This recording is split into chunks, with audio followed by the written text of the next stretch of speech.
While I was on a 2-week fishing trip in Florida, my daughter sold my house to pay off her deadbeat husband's gambling debts. When I returned, they mocked me to my face saying, "Now you are homeless, old man." I just smiled and asked, "What is so funny?" They snapped back, irritated by my calm. I replied that the house they sold was actually not mine to sell. I am Malik Jefferson. I am 70 years old. And for the last 40 years, I have been the man who built half the skyline of this district in Chicago. But to my daughter Keisha and her husband Brad, I am just a retired electrician living on a pension. Before I tell you how I sent them both to prison, please like and subscribe to the channel. Let me know in the comments where you are watching from. The Uber driver looked at me in the rearview mirror as we pulled up to the curb. It was late afternoon in the south side of Chicago, and the autumn wind was already carrying that sharp bite that warns you winter is coming. I tipped him $5, grabbed my suitcase, and stepped onto the pavement. My joints were stiff from the flight, but my spirit was high. 2 weeks of silence in the Florida Keys had been exactly what I needed. I walked up the concrete path I had poured myself 30 years ago. I looked up at my house. It was a 2-story Victorian painted a deep, dignified blue with white trim. It was worth $650,000 in today's market, but to me it was priceless. It was where my wife Beatrice and I had raised our daughter. It was the only thing I had left of my wife. I reached into my pocket and pulled out my keychain. The brass Yale key, worn smooth by decades of use, felt familiar in my thumb. I climbed the 3 wooden steps to the porch, ready to smell the old oak wood of the hallway. I slid the key into the lock. It did not go in. I frowned. I jiggled it. I thought perhaps some dirt had gotten into the mechanism. I pushed harder. Nothing. Metal hit metal with a dull thud. I leaned in closer, adjusting my glasses. My stomach dropped. This was not my lock. The old brass faceplate, scratched from years of missed aim in the dark, was gone. In its place was a shiny silver digital keypad with a brand name I did not recognize. A smart lock. I stepped back, looking at the door number. 4215. Yes, this was my house. I looked at the window. The curtains were different. The beige drapes Beatrice had sewn were gone, replaced by cheap white vertical blinds. Confusion turned into a cold spike of adrenaline. I pounded on the door. "Hey, is anyone in there?" I heard heavy footsteps. Not the light trot of my daughter Keisha, who had a spare key. These were heavy, boot-clad steps that shook the floorboards. The door swung open. Standing there was a man I had never seen in my life. He was white, about 6'4", with a neck as thick as a tree stump and tattoos creeping up from his collar to his chin. He wore a stained tank top and held a half-eaten sandwich. "Can I help you, old-timer?" I gripped the handle of my suitcase until my knuckles turned white. "Who are you? What are you doing in my house?" The man chewed slowly, looking me up and down. He saw an old black man in a fishing hat and a windbreaker. He saw a nobody. "Your house. Buddy, you better check your medication. I bought this place 3 days ago. Now get off my porch before I call the cops." "You bought it. That is impossible." "I am Malik Jefferson. I own this deed. I have lived here for 40 years. I did not sell anything." The man's eyes narrowed. He did not look like the type of man who negotiated. He looked like the type of man who broke things. "Look, pal, I bought this property cash from Shadow Creek LLC. I got the papers on the kitchen counter. Now I am going to count to 3. If you are not on the sidewalk, I am going to remove you." I did not move. I have faced union strikes, corrupt inspectors, and job site accidents. I do not run from bullies. I am not going anywhere until I see those papers. The man sighed, wiped his mouth with the back of his hand, and reached behind the door frame.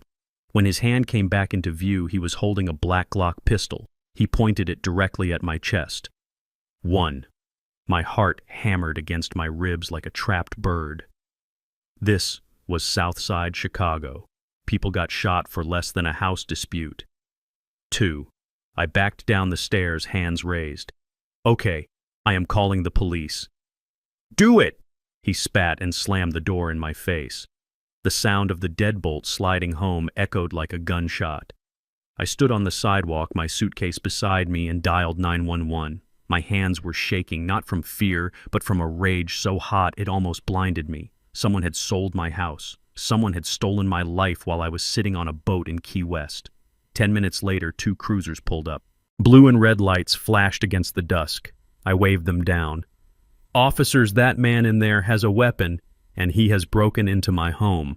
The officers, two young men who looked like they hadn't been on the force long enough to shave, approached cautiously. They went to the door. They knocked. The big man opened it. The gun was gone. He was smiling now. Officers, thank God.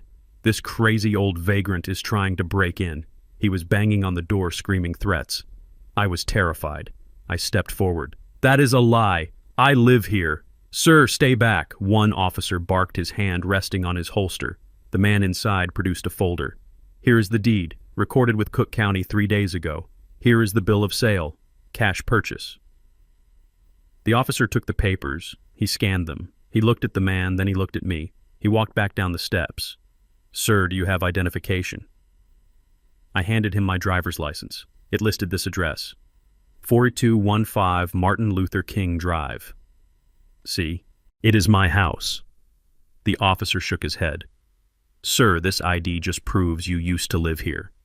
These papers show the house was sold on the 15th of this month. The new owner is Shadow Creek LLC, and this gentleman is their representative. I did not sell it. Sir, if you believe that this is a civil matter, you need to take it up with the courts. But right now you are trespassing. You need to leave. I am not leaving. My clothes are in there. My wife's ashes are on the mantle. I tried to push past the officer. It was a mistake. Instinct took over. The officer grabbed my arm. I pulled back. Within seconds, I was spun around and slammed against the hood of the patrol car. The cold metal pressed against my cheek. I felt the steel cuffs snap around my wrists. You are under arrest for disorderly conduct and trespassing.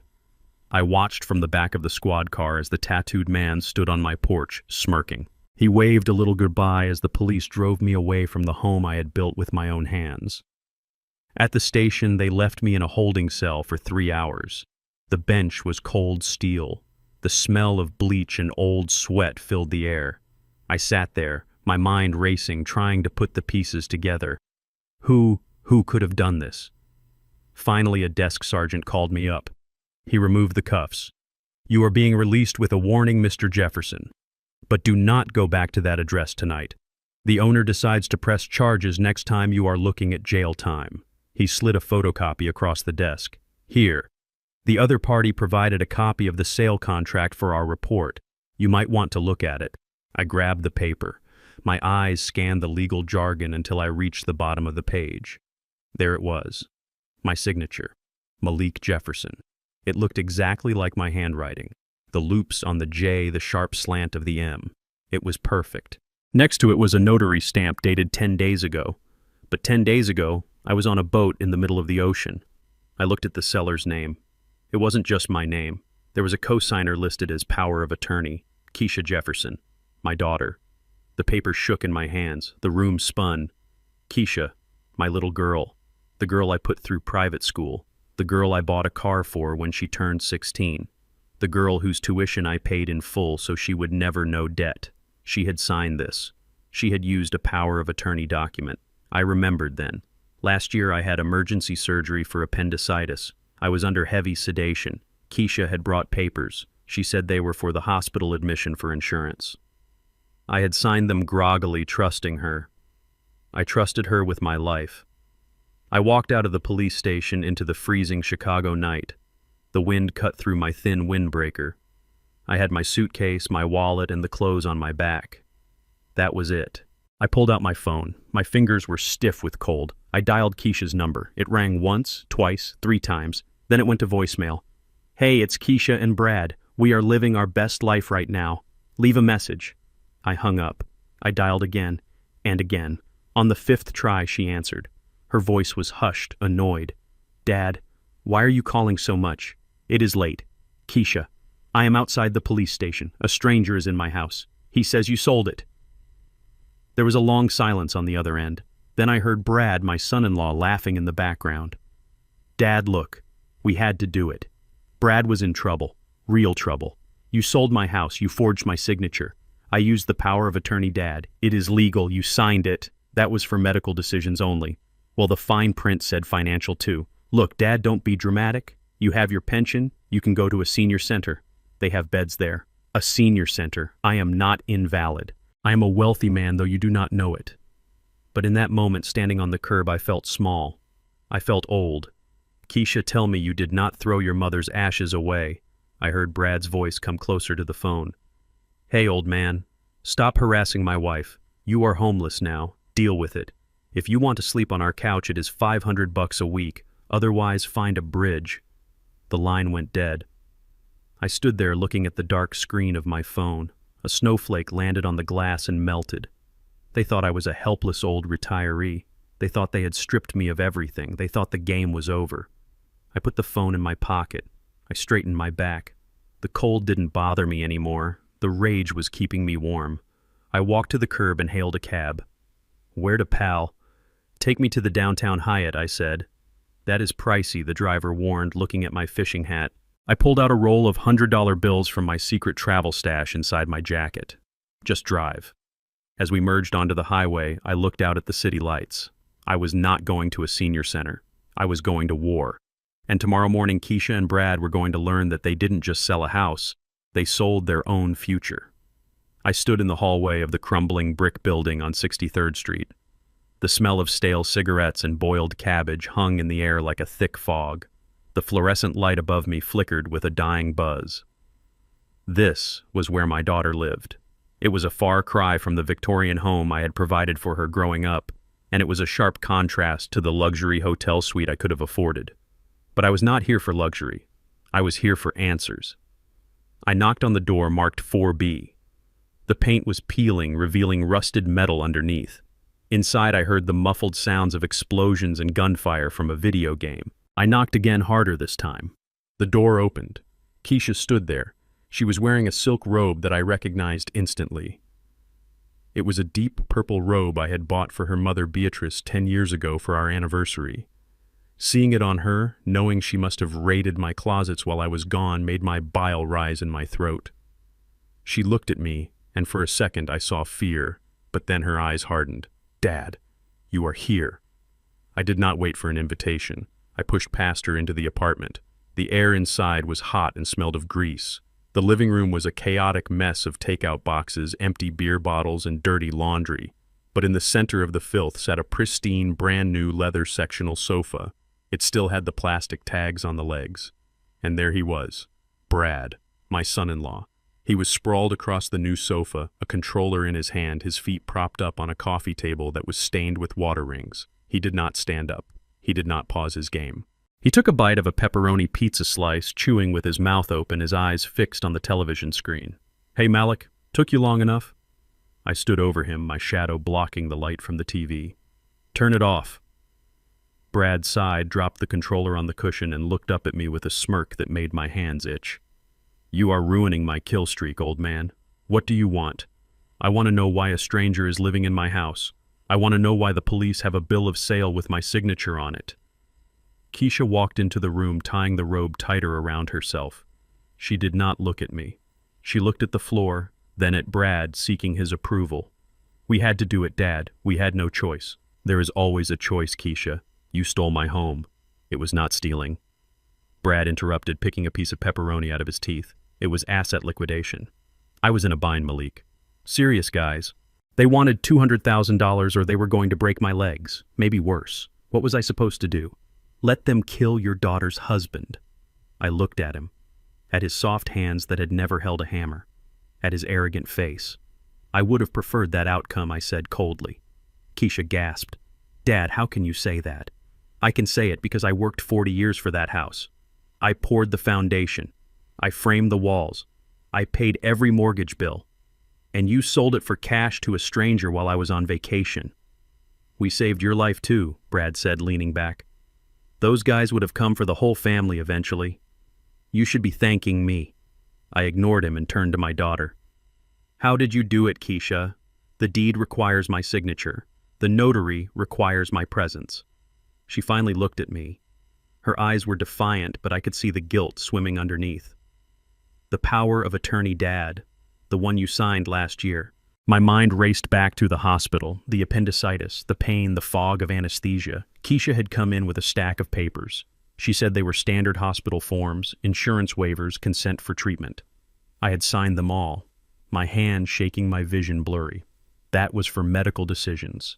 I said, my voice rising. It was limited. It expired when I left the hospital. Brad laughed. A low, cruel sound. You really should read the fine print, Pops. That document gave Keisha full control over your assets, your property, and your finances. And the expiration date.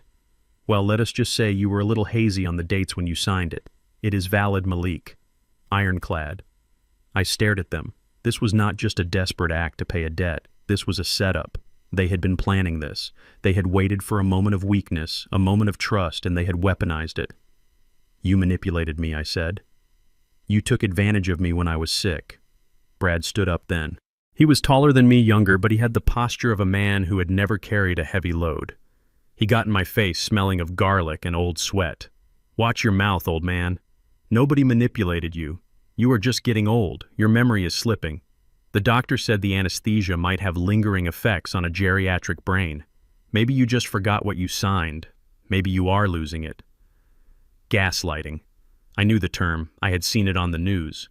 But feeling it having my own reality twisted by this man was a different kind of violence. He was trying to make me doubt my own mind. He was trying to paint me as senile to cover his crimes. I remember perfectly, I said, keeping my voice steady. I remember you were not even at the hospital, Brad. You were too busy betting on horses. Brad's face turned red. He shoved me. It was a light shove, not enough to knock me down, but enough to show disrespect. You are confused, Malik. Just like you were confused about the house. But here is the reality check you need. You do not have a house anymore. You do not have a car, because we sold that this morning too. You do not have savings, because Keisha drained the joint account to pay off the interest on my loans.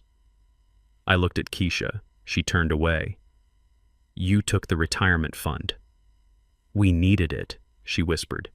That was $50,000, Keisha. That was for emergencies.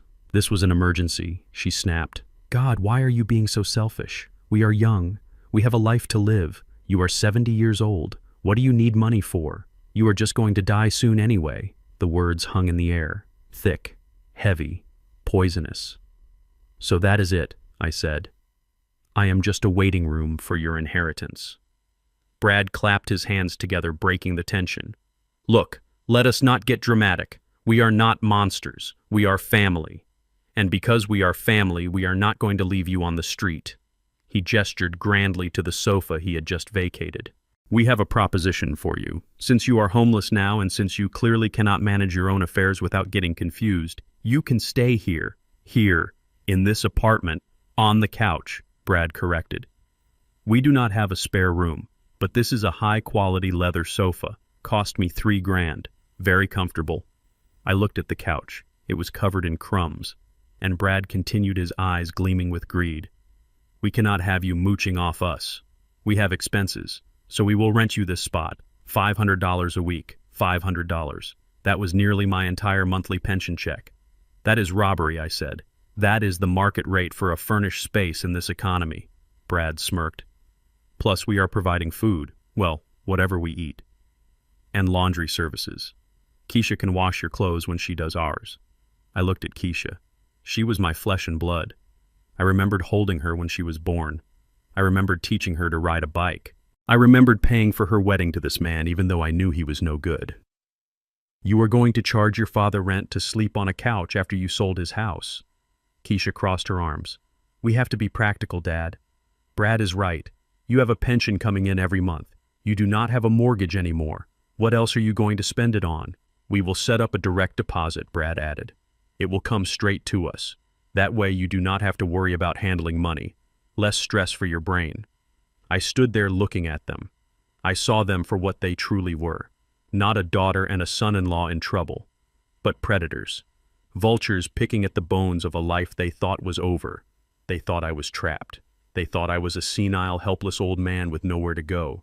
They thought they had won.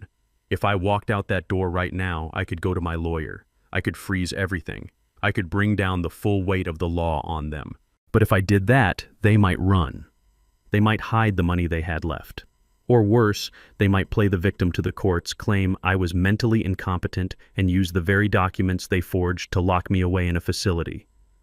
No, I needed more. I needed undeniable proof of their cruelty.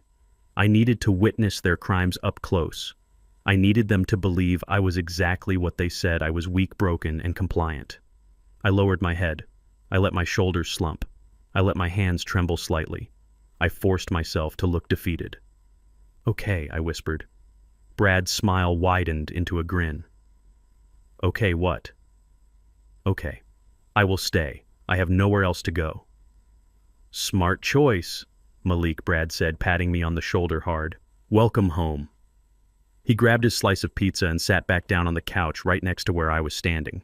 "Now move out of the way. You are blocking the screen."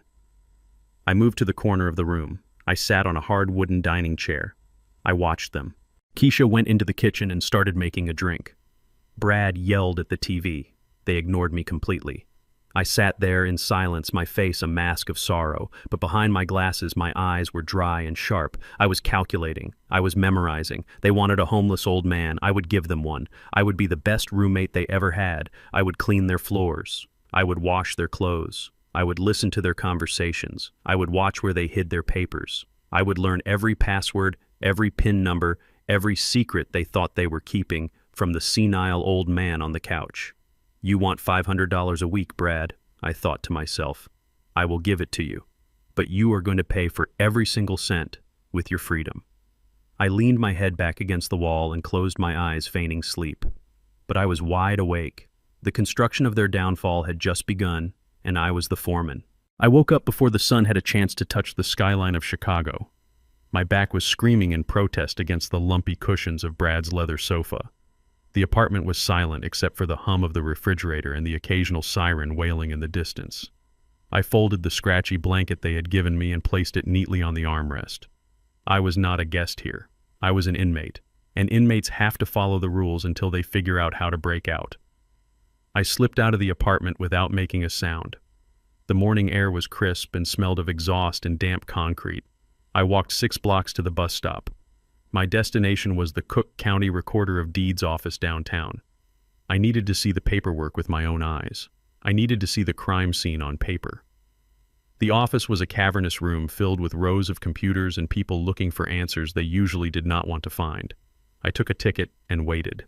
When my number was called, I walked up to the clerk. She looked tired, sipping a large coffee, her eyes glazed over. "I need to see the recent transaction history for the property at 4215 Martin Luther King Drive," I said. She typed the address into her system. Her keystrokes sounded like gunfire in the quiet room. "Here it is," she said, turning the monitor slightly. "Quitclaim deed. Recorded 3 days ago." I leaned in. I saw the image of the document scanned into the system. Grantor Malik Jefferson, grantee Shadow Creek, LLC. And there at the bottom was the signature. My name signed by Keisha Jefferson as power of attorney. I asked the clerk to print it. I paid the fee with the cash I had hidden in my shoe. I took the warm pages to a table in the corner and sat down. I stared at the numbers. The sale price was listed clearly on the transfer tax declaration. $350,000. I felt a cold rage settle in my stomach. It was heavier than the breakfast I had skipped. $350,000. That house was appraised at $650,000 last year. The woodwork alone, which I had restored by hand, was worth a fortune. The location was prime, right in the path of the new university expansion. Developers had been knocking on my door for 5 years, offering me $600,000 cash, and Keisha sold it for half its value. This was not a market sale. This was a fire sale. This was a panic move. No legitimate buyer gets a house for 50 cents on the dollar unless the seller is desperate or the buyer is a criminal. Shadow Creek, LLC. I memorized the name. This confirmed what Brad had said about being in trouble. He did not just sell my house to pay a debt. He gave my house away to save his own skin. He handed over my life's work to a shark for the price of a minnow. I looked at the date on the deed. It was signed the day after I left for Florida. They had not waited a week. They had not waited a day. They had waited until my plane was in the air. I folded the papers and put them in my inside jacket pocket. They were the first brick in the wall I was going to build around them. My next stop was the bank. I walked 10 blocks to the branch where I had kept my accounts for 30 years. I knew the manager, Mr. Henderson, but I avoided his office. I did not want him to see me like this, unshaven and wearing wrinkled clothes. I went to the teller line. "I need a statement for my savings account," I told the young woman behind the glass. "And I need a history of withdrawals for the last 60 days. She asked for my ID and typed in my account number. Her eyebrows shot up. She looked at the screen, then at me, then back at the screen. "Sir," she said, her voice dropping to a whisper, "is everything okay? Just give me the numbers," I said. She printed the statement and slid it under the glass. I picked it up. Balance. $12.45. I stared at the number. $12. I had worked since I was 18 years old. I had saved. I had invested. I had put $50,000 into that liquid savings account for emergencies. It was my safety net. It was the money for a new roof, for medical bills, for a rainy day. And now it was gone. I ran my finger down the transaction list. It was a massacre. ATM withdrawal, $500. ATM withdrawal, $500. It went on for pages. Starting 2 months ago, every single day the maximum daily limit had been pulled out. 500 here, 800 there. Cash back at grocery stores. Cash back at gas stations.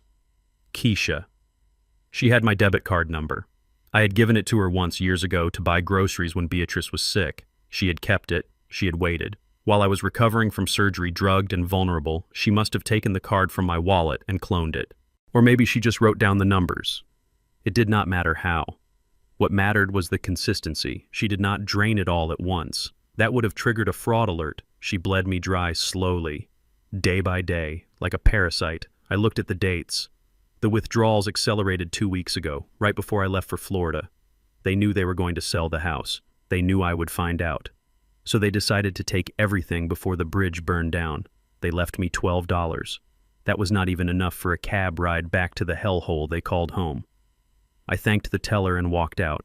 The wind had picked up, whipping down the concrete canyons of the city. I felt light, untethered. I had no home. I had no cash savings. I had a suitcase of clothes and a burning hatred that was keeping me upright. I walked until my legs ached. I ended up in Millennium Park. It was full of tourists taking pictures of the sculpture they call the Bean. They were laughing, holding hands, living their lives. I found a bench away from the crowd under a tree that was losing its leaves. I bought a hot dog from a vendor with a few crumpled bills from my pocket. It tasted like salt and ash. I ate it slowly, chewing every bite, forcing myself to fuel the machine. I needed energy. I needed clarity. I sat there for an hour, watching the city move. I looked at the skyscrapers in the distance. I knew the steel inside them. I knew the concrete foundations. I knew how things were built, and I knew how to take them down. Keisha and Brad thought they were dealing with a retired electrician. They thought my power ended at the circuit breaker box. They did not know about Jefferson Construction. They did not know about the shell companies. They did not know that for 20 years I was the general contractor for some of the biggest commercial projects in the South Side. I had dissolved the company 10 years ago when Beatrice got sick, but I never dissolved the connections. And I never dissolved the intelligence. I reached into the lining of my suitcase and pulled out a second phone. It was an old BlackBerry, sturdy as a brick. I kept it charged. I kept it hidden. It was for business, real business. I powered it on. The screen glowed green. I scrolled through the contacts until I found the name I needed, Desmond Clark. Desmond was the best real estate attorney in Chicago. He was ruthless, brilliant, and expensive. He was also the only man who knew exactly how much I was worth. He had set up my estate planning. He had structured the trusts. I pressed the call button. It rang twice. "This is Clark," a deep, smooth voice answered. "Desmond, it is Malik." There was a pause. Then the tone changed. It became warmer, respectful. "Malik, I have not heard from you since the Christmas card. How is the fishing in Florida?" "The fishing was fine, Desmond. The coming home part, not so much. I need to see you. Today." Desmond did not ask questions. He did not ask why. He knew me. If I was calling on this line on a Wednesday afternoon, the sky was falling. "I have a slot at 2 o'clock. Come to the office, or I can send a car." "No car," I said. "I do not want anyone seeing me in a luxury vehicle. I will come to you." But Desmond, pull the file on the Beatrice Jefferson Irrevocable Trust, and pull the file on the property at 4255 Martin Luther King Drive. I heard the sound of a pen scratching on paper. "Is there a problem with the property, Malik?" "My daughter sold it," I said. Silence. A long, heavy silence. Malik, Desmond said slowly, "That is impossible." "I know," I replied. "But she thinks she did. And the man living in my living room thinks she did." "I see," Desmond said. His voice was cold now, sharp, legal. "I will have the files on my desk when you get here. Malik, are you safe?" "I am sitting on a park bench eating a $2 hot dog, Desmond. I am perfectly safe. It is my son-in-law who is in danger. He just does not know it yet." I hung up the phone. I finished the last bite of the hot dog. I wiped my mouth with a paper napkin. I looked at the reflection of the city in the giant silver sculpture. I looked small. I looked like an old man in a fishing hat. Good. Let them see an old man. Let Brad see a victim. Let Keisha see a burden. They had taken my house. They had taken my cash. But they had made a fatal error. They assumed the house belonged to me. But it didn't. I stood up and brushed the crumbs from my lap. It was time to go to work. I had a meeting with a shark, and we were going to smell blood in the water. I waited on the corner of Michigan Avenue and Monroe precisely at 2 o'clock. A black Mercedes Maybach pulled up to the curb, its tinted windows reflecting the gray Chicago sky. The rear door clicked open. I slid inside. The interior smelled of rich leather and expensive cologne, a stark contrast to the smell of old grease that clung to my jacket from Brad's apartment. Desmond Clark sat on the other side of the cabin. He was 50 years old, wearing a bespoke suit that cost more than most people's cars. He did not look at my fishing hat or my wrinkled windbreaker. He looked me in the eye. He held out a hand. "Malik, it has been too long." I shook his hand. His grip was firm. Desmond was one of the few men in this city who knew the man behind the pensioner disguise. He knew that before I retired, Jefferson Construction had poured the concrete for the very building we were parked in front of. "I did not come here for pleasantries, Desmond. I need to know who bought my house." Desmond nodded. He reached into a leather briefcase and pulled out a thick blue folder. He slid it across the center console. "We ran a background check on Shadow Creek LLC. It is a shell company, Malik. Registered in Delaware, but the money trails back to a group operating out of a warehouse in the meatpacking district." He opened the file. There were photos of men I did not recognize. Grainy surveillance shots. "They are an Eastern European gambling syndicate. They run high-stakes sports betting and loan sharking operations." I looked at the photos. These were not real estate investors. These were leg breakers. So Brad was telling the truth about one thing I said. He was in trouble. Desmond tapped a photo of a man with a scar running down his cheek.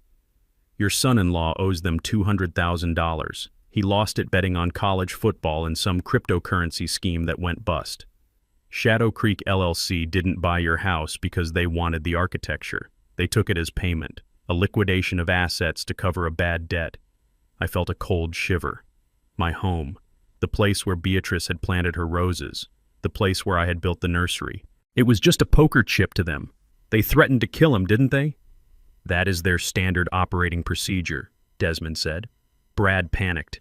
He needed an asset to trade. He offered them the house.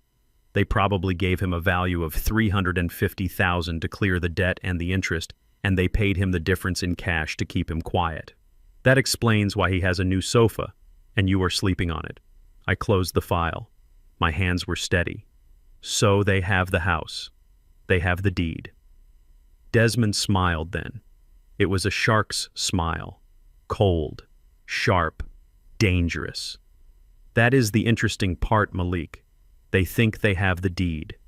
They have a piece of paper signed by Keisha Jefferson as power of attorney for Malik Jefferson. Yes. She forged the date on the POA. It does not matter if the date was valid or not, Desmond said. He leaned forward, his voice dropping an octave. Keisha had the authority to sign for Malik Jefferson. But Malik Jefferson does not own the house at 4215 Martin Luther King Drive. I looked at him. For a second I was confused. Then the memory hit me. 10 years ago. Beatrice was dying. We sat in this very office. I wanted to protect everything we had built. I wanted to make sure that no matter what happened to my business, no matter what lawsuits came from the construction sites, our home would be safe. "The trust," I whispered. Desmond nodded. "The Beatrice Jefferson Irrevocable Trust. We moved the title into the trust a decade ago. You are the trustee, Malik, but you are not the owner. The trust is a separate legal entity. To sell that house, you need the seal of the trust and a specific deed of transfer from the trust itself. Keisha signed a quit-claim deed from you personally." I sat back against the leather seat. A laugh bubbled up in my chest. It was a dark, dry sound. She sold them nothing. She sold them air, Desmond confirmed. She committed fraud. Brad committed fraud. And Shadow Creek LLC, for all their criminal sophistication, got lazy. They didn't run a full title search because it was an off-market cash deal to cover a criminal debt. They assumed the name on the mailbox was the name on the title. I looked out the window at the busy street. People were rushing by, oblivious. So I can kick them out. I can call the police right now and tell them the deed is void. Desmond paused. He poured a glass of water from a crystal carafe and handed it to me. Legally, yes. We can file an emergency injunction. We can prove the title never transferred. We can have the sheriff evict Shadow Creek's goons by Friday, and we can have Keisha and Brad arrested for fraud and forgery. He watched me carefully. Is that what you want, Malik? A quick victory. I took a sip of the water. It was cool and clean. I thought about Brad on the sofa eating pizza while I stood in the corner. I thought about Keisha wearing her mother's robe. I thought about the $500 a week they wanted to charge me. If I arrest them now, I said slowly, they will claim it was a mistake. They will claim they didn't know about the trust. They will play the victims. They will say they were under duress from the mob. A soft judge might give them probation. Desmond nodded. And you will have your house back, but you will still have a daughter who betrayed you and a son-in-law who sees you as a piggy bank. I crushed the paper cup in my hand. No, that is not enough. Desmond opened another file. This one was thinner. I took the liberty of pulling the financials on your dormant construction holdings. You have $3 million in liquid assets sitting in the corporate accounts of Jefferson Holdings. You have 5 commercial properties in the loop generating $40,000 a month in rent. And the Beatrice Trust has a balance of $200,000 in bonds. He looked at me. You are a wealthy man, Malik. You could buy 10 houses. You could move to an island. Why are you wearing that windbreaker? Because I wanted them to be decent people, I said. I wanted them to build their own lives. I hid the money so they would learn the value of work. Clearly, I failed. You did not fail, Desmond said. You were generous. They were greedy. So what is the play? I do not want to sue them yet. I want to wait. Wait for what? I want them to dig the hole deeper. I want them to commit crimes that probation cannot fix. Desmond tapped his pen on the leather armrest. If you go back there, Malik, you are putting yourself in a hostile environment. Brad is desperate. He thinks he is in the clear, but he has money now. Bad money. He will be volatile. I am not afraid of Brad. I have handled union enforcers tougher than him. I need evidence, Desmond. The forgery is good. The fraud is good. But I want them for elder abuse. I want them for coercion. I want to show the world exactly who they are. Desmond pulled a small black device from his briefcase. It looked like a car key fob. This is a high-definition audio recorder. It has a 50-hour battery life. It uploads to the cloud whenever it hits a Wi-Fi signal. He handed it to me. If you are going back into the lion's den, take this. I pocketed the device. I am going back. They think I am a homeless old man. I am going to play the part. I am going to be the pathetic, confused father-in-law. I will wash their dishes. I will sleep in their basement. And I will record every word they say. Desmond looked worried. Malik, the house. Shadow Creek is not going to just sit on it. They are developers in their own way. They flip properties. They cannot sell it without clear title, I said. No, but they can renovate it.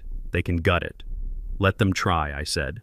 The house is in a historic preservation district. Beatrice made sure of that 10 years ago. You cannot change a doorknob without a permit from the city. And since they are not the legal owners, they cannot get a permit. Desmond grinned. So if they touch the structure, it is a felony destruction of historic property, I finished. And the city can seize the construction equipment. You are a cold man, Malik Jefferson. I learned from the best, I said, nodding at him. I opened the door of the Mercedes. The cold air rushed in. Desmond, keep the files ready. When I give the signal, I want you to drop the sky on them. I want the bank accounts frozen. I want the credit cards traced. I want the trust documents filed with the district attorney. Consider it done. Be careful, Malik. Brad is stupid, and stupid men are dangerous. I stepped out onto the curb. I am counting on it, I said. I watched the black car slide away into the traffic. I adjusted my fishing hat. I hunched my shoulders. I put a tremor in my hand. It was time to go home, or at least to the place they called home. I took a bus back to the south side. I stopped at a liquor store and bought a cheap bottle of whiskey, pouring half of it out in the alley and splashing a little on my shirt. I needed to smell like defeat. I needed to smell like a man who had given up. When I knocked on the door of apartment 4B, Brad opened it. He was wearing a new watch. Gold. Gaudy. "Look who is back," he sneered. "Did you find a bridge or do you have my rent money?" I held out the cash I had withdrawn from the bank. $500. "I found an ATM," I mumbled, keeping my eyes on the floor. "It is all I have left for the week." Brad snatched the bills from my hand. "Welcome back to luxury, Malik. Try not to snore tonight." He let me in. I walked past him, dragging my feet. I saw Keisha in the kitchen cooking steaks, ribeyes, thick ones. "We are celebrating," she said, not looking at me. "Brad made some smart investments." I bet he did, I thought. I went to the couch and sat down. I slipped my hand into my pocket and pressed the button on the recorder. The little red light blinked once unseen inside the fabric. I was in. The trap was set, and they were already walking right into it. The leather sofa lasted exactly one night. By the next morning, Brad decided that my presence in the living room was ruining the aesthetic of his new life. He woke me up by kicking the sole of my foot. "Get up, Malik. We need the room. You are going downstairs." Downstairs meant the basement. In these old Chicago 2 flats, the basement is not a finished rec room. It is a utility space. It is where the furnace lives. It is where the concrete floor sweats moisture even in the winter. It is dark. It smells of mold and rust, and it is cold enough to see your breath. I gathered my blanket and my suitcase. I did not argue. Arguments require energy, and I was saving mine for something more important. I followed Brad to the narrow wooden stairs that led into the dark. "Here is your new suite," Brad laughed, flipping a switch that turned on a single naked bulb hanging from a wire. "Don't touch the furnace, and keep out of the boxes in the corner. That is my inventory." He pointed to a stack of cardboard boxes labeled with various electronics brands. Probably stolen. Probably another scheme. Before I could step down, Brad held out his hand. "Phone." I looked at him. "I need to make calls, Brad. I have doctors." "You have nothing," Brad snapped. "You are indigent. You are a dependent, and I do not want you calling social services or crying to the neighbors. Hand it over, or you can sleep outside in the alley." I hesitated just long enough to make it look real. I reached into my pocket and pulled out the smartphone I had used to call Keisha from the police station. It was a standard model, nothing special. It was not the encrypted BlackBerry Desmond had given me. That was taped securely to the inside of my thigh under my trousers. I handed him the phone. Brad snatched it and shoved it into his back pocket. "For your own good, old man. We cannot have you getting confused and calling 911 because you forgot where you live." He slammed the door at the top of the stairs. I heard the lock turn. I was a prisoner in the foundation of a building I could have bought 10 times over. I set my suitcase on an old wooden pallet to keep it off the damp floor. I made a bed using a pile of old curtains I found in a plastic bin. It was humiliating. It was degrading. But it was also perfect. Being invisible is a superpower, and down here, I was a ghost. But ghosts still have to work. 2 hours later, the door opened. Keisha stood there holding a plastic laundry basket overflowing with clothes. She would not look me in the eye. "Brad says you have to earn your keep, Dad, since you are not paying rent this week." She dumped the basket down the stairs. Clothes tumbled down the steps, landing in a heap at my feet on the dirty concrete. "Wash them by hand," she said, her voice devoid of emotion. "The machine uses too much electricity. There is a utility sink in the corner. Use the scrub board." I looked at the pile. It was mostly Brad's clothes. Greasy t-shirts, muddy jeans, and his underwear. Stained, filthy underwear. "Keisha," I said softly. "I am 70 years old. My arthritis. Just do it, Dad. Please, do not make him angry." She closed the door. I walked over to the utility sink. It was made of stone stained with decades of paint and chemicals. The water from the tap came out freezing cold. There was no hot water line down here. I rolled up my sleeves. I plunged my hands into the icy water. I picked up a pair of my son-in-law's boxers. I scrubbed. I scrubbed until my knuckles were raw and red. I scrubbed until I could not feel my fingers. I washed away the filth of a man who was stealing my future. Every scrub was a deposit in the bank of my rage. Every time I wrung out a shirt, I imagined I was wringing out the lies he had told. I hung the wet clothes on the exposed pipes running along the ceiling. The basement filled with the smell of wet cotton and cheap detergent. When I was finished, the door opened again. Brad came down this time. He was holding a bucket and a mop. Floors, he barked. All of them. Kitchen, hallway, living room. And do not miss the corners. He marched me upstairs. The apartment floor was cheap laminate that was peeling at the edges, but Brad treated it like Italian marble. Get on your knees, Malik. You miss a spot, you do it again. I got down on my knees. My joints popped. A sharp pain shot up my back. I dipped the rag into the bucket of gray water and began to wipe. I crawled across the floor inch by inch. I cleaned under the table where they ate. I cleaned around the TV stand where Brad played his games. I cleaned the mud from his boots that he left by the door. Keisha was sitting at the kitchen table scrolling through her phone. She was drinking a glass of wine. My wine. From the collection I kept in the cellar of the house they sold. She saw me crawling. She saw her father, the man who had carried her on his shoulders, wiping the floor like a servant. She took a sip of wine and turned her page. She did not say a word. She did not offer to help.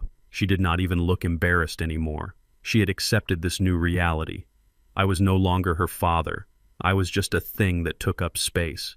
I reached the spot near the sofa where Brad was sitting.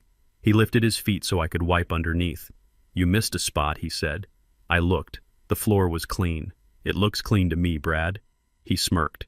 He reached out with his foot and kicked the bucket. Filthy gray water splashed across the floor I had just dried. It soaked into my pants. It spread in a dark puddle across the laminate. Whoops, Brad laughed. Clumsy old man. Look at the mess you made. Clean it up, and do it right this time, or you do not eat tonight. I froze. The water was cold on my skin. The humiliation burned hot in my chest. I looked at Keisha. She paused the glass halfway to her lips. For a second I thought she would speak. I thought she would scream. I thought she would remember who I was. She looked at the puddle. Then she looked at me. You heard him, Dad, she said quietly. Clean it up. I lowered my head. I dipped the rag into the spilled water. I wrung it out into the bucket. I wiped the floor again. I did not look at them. I could not. If I looked at them, they would see the fire in my eyes. They would see that the old man on his knees was not broken. He was just waiting. That night they gave me a sandwich with one slice of bologna and sent me back to the basement. I ate it in the dark, sitting on my suitcase. It was midnight when the voices started. The basement ceiling was thin, just subflooring and laminate. And the old heating ducts acted like a microphone carrying sound from the living room directly down to where I sat. I heard Brad pacing. I heard the heavy thud of his boots. I heard the beep of a phone dialing. I reached into my pocket and pulled out the high-definition recorder Desmond had given me. I pressed the button. The tiny red light blinked in the darkness. Yeah, it is done. Brad's voice came through the ceiling, clear and loud. He was talking to someone. His tone was different. Bragging. Manic. I told you I was good for it, Yuri. The house is sold. 350 large. The transfer went through 3 days ago. Check the county records if you do not believe me. Pause. Yeah, I know the interest was high. But I got the cash. I am going to wire you the 200 tomorrow morning. That clears the slate, right? We are square. I listened, holding my breath. He was confirming the debt. He was confirming the sale. He was talking to the loan shark. Then his voice dropped, but the excitement ratcheted up. But listen.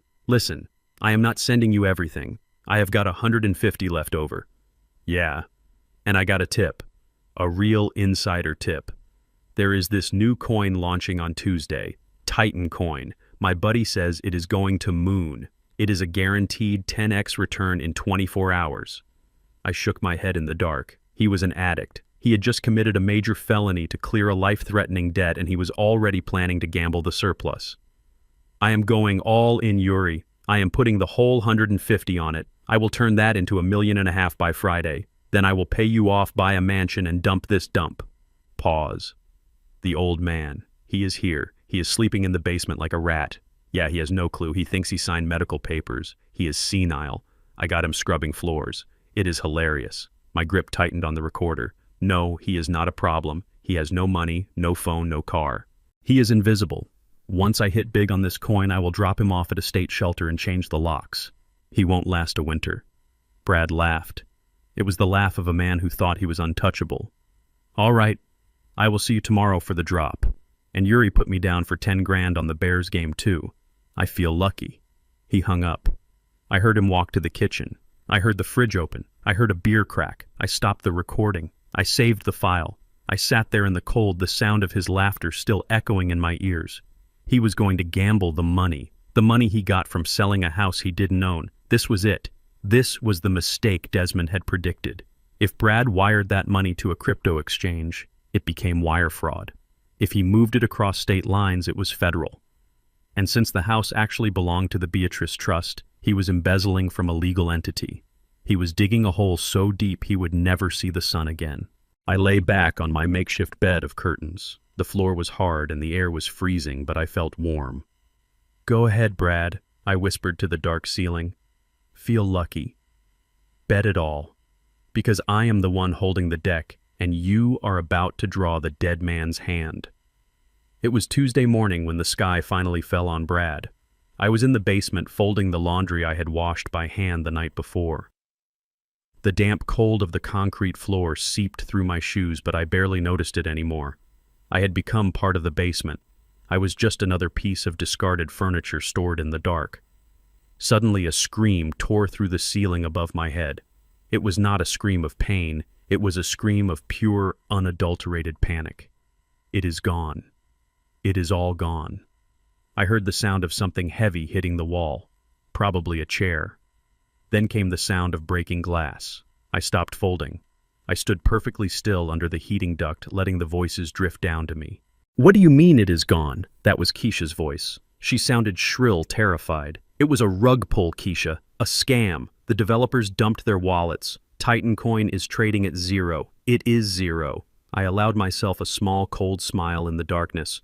The $150,000, the surplus money from selling my house, the money Brad was going to use to buy a mansion and kick me to the curb, it had evaporated into the digital ether in seconds. "You put everything in it," Keisha screamed. "You said you were going to diversify. I thought it was a sure thing." Brad roared back. His voice was cracking. "I wanted to double it. I wanted to get us out of here. And now what?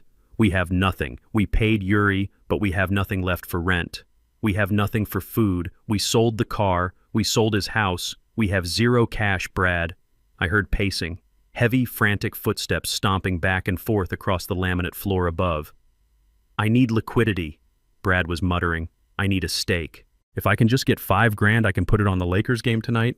I have a lock. I can make it back. I just need a starting pot." He was an addict. He had just lost a fortune, and his first instinct was not to get a job. It was to gamble again. He was spiraling, and he was going to take everyone down with him. "What can we sell?" Keisha asked. Her voice was desperate.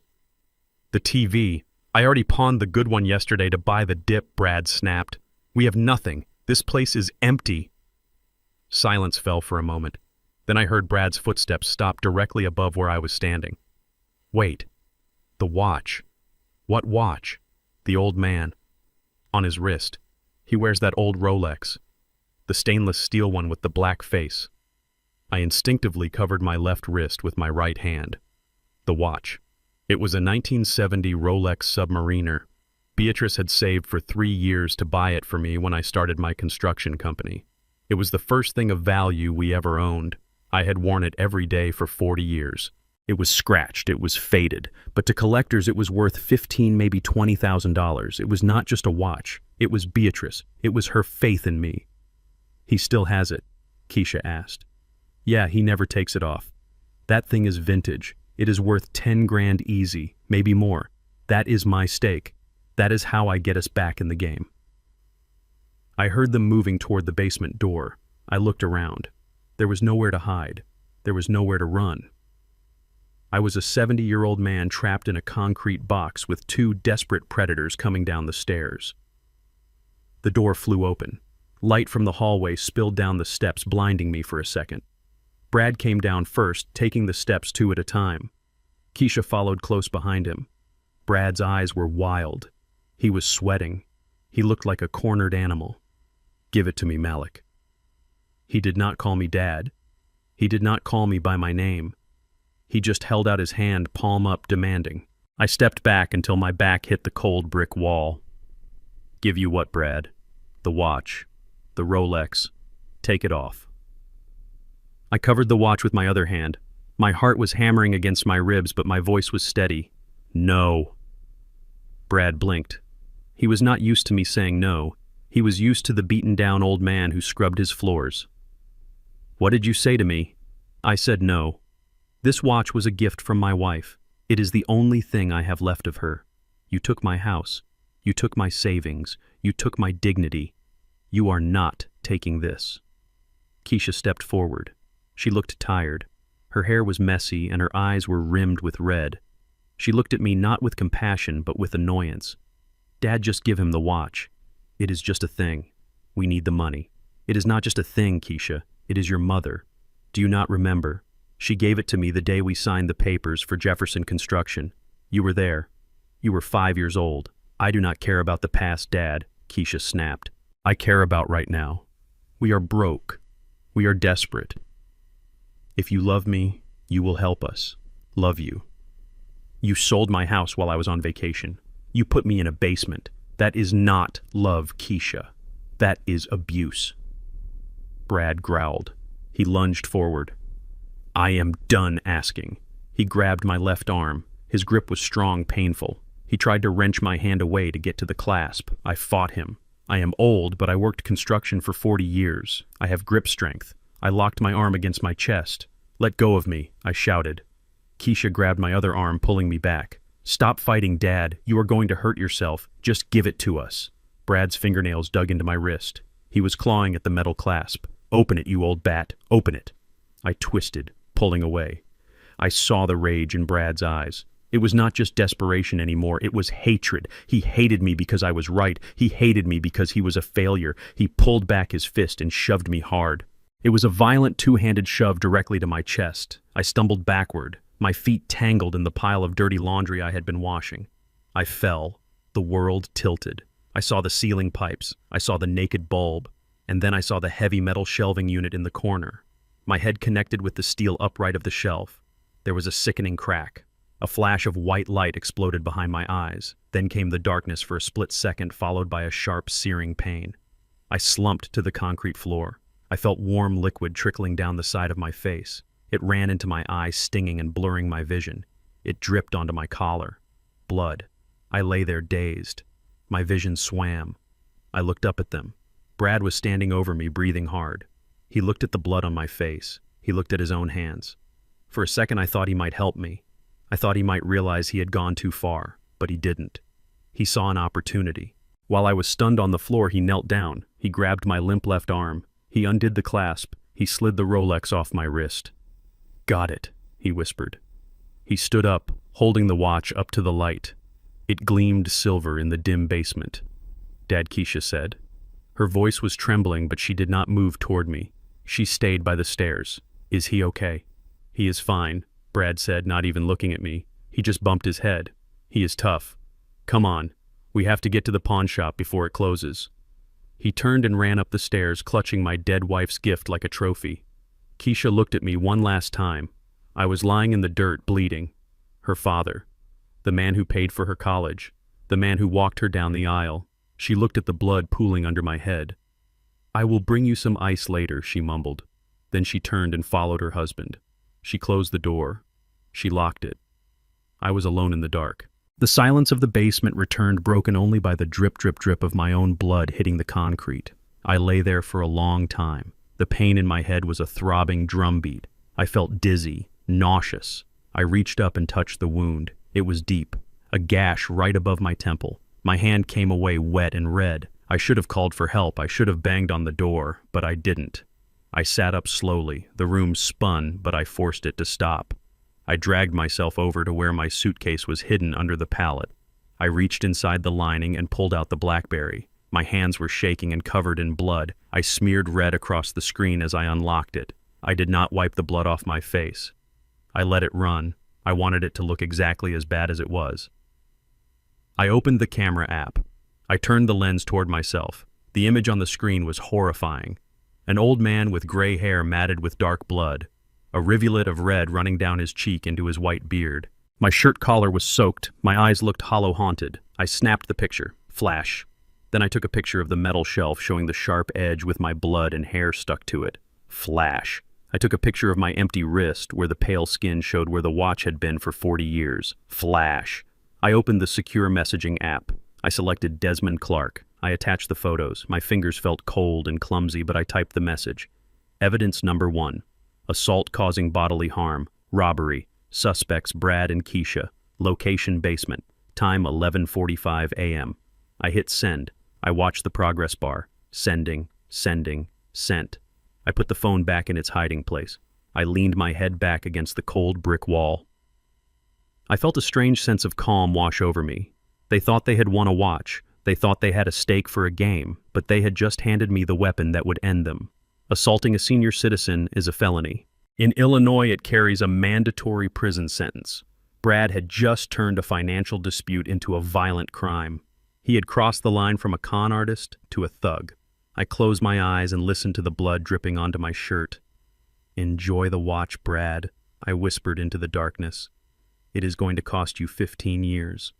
I was still cleaning my dried blood from the basement floor when my secret phone vibrated. I wiped my hands on a dirty rag and pulled the BlackBerry from its hiding spot under the pallet. It was a text from Desmond Clark. "Look at the news. Channel 5. I did not have a TV in the basement, but I had data on the BlackBerry. I opened the browser and found the live stream. A reporter was standing in front of my house.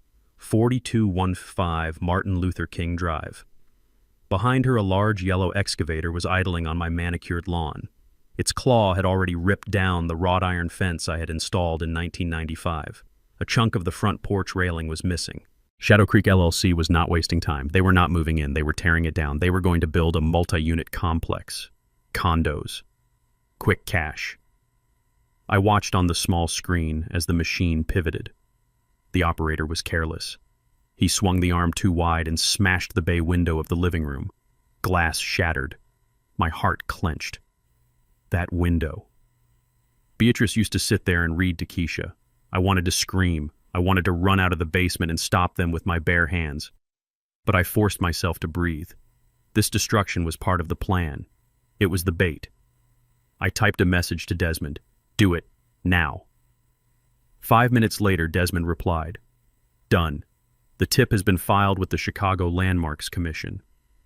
The file number is logged." I sat back against the cold wall. I closed my eyes and imagined the paperwork traveling through the digital veins of the city bureaucracy. My house was not just a house. It was a designated historic landmark. Beatrice had fought for that designation 10 years ago to protect the neighborhood from gentrification. It meant that every brick, every shingle, every window pane was protected by city ordinance. You could not demolish it. You could not even change the color of the paint without a hearing.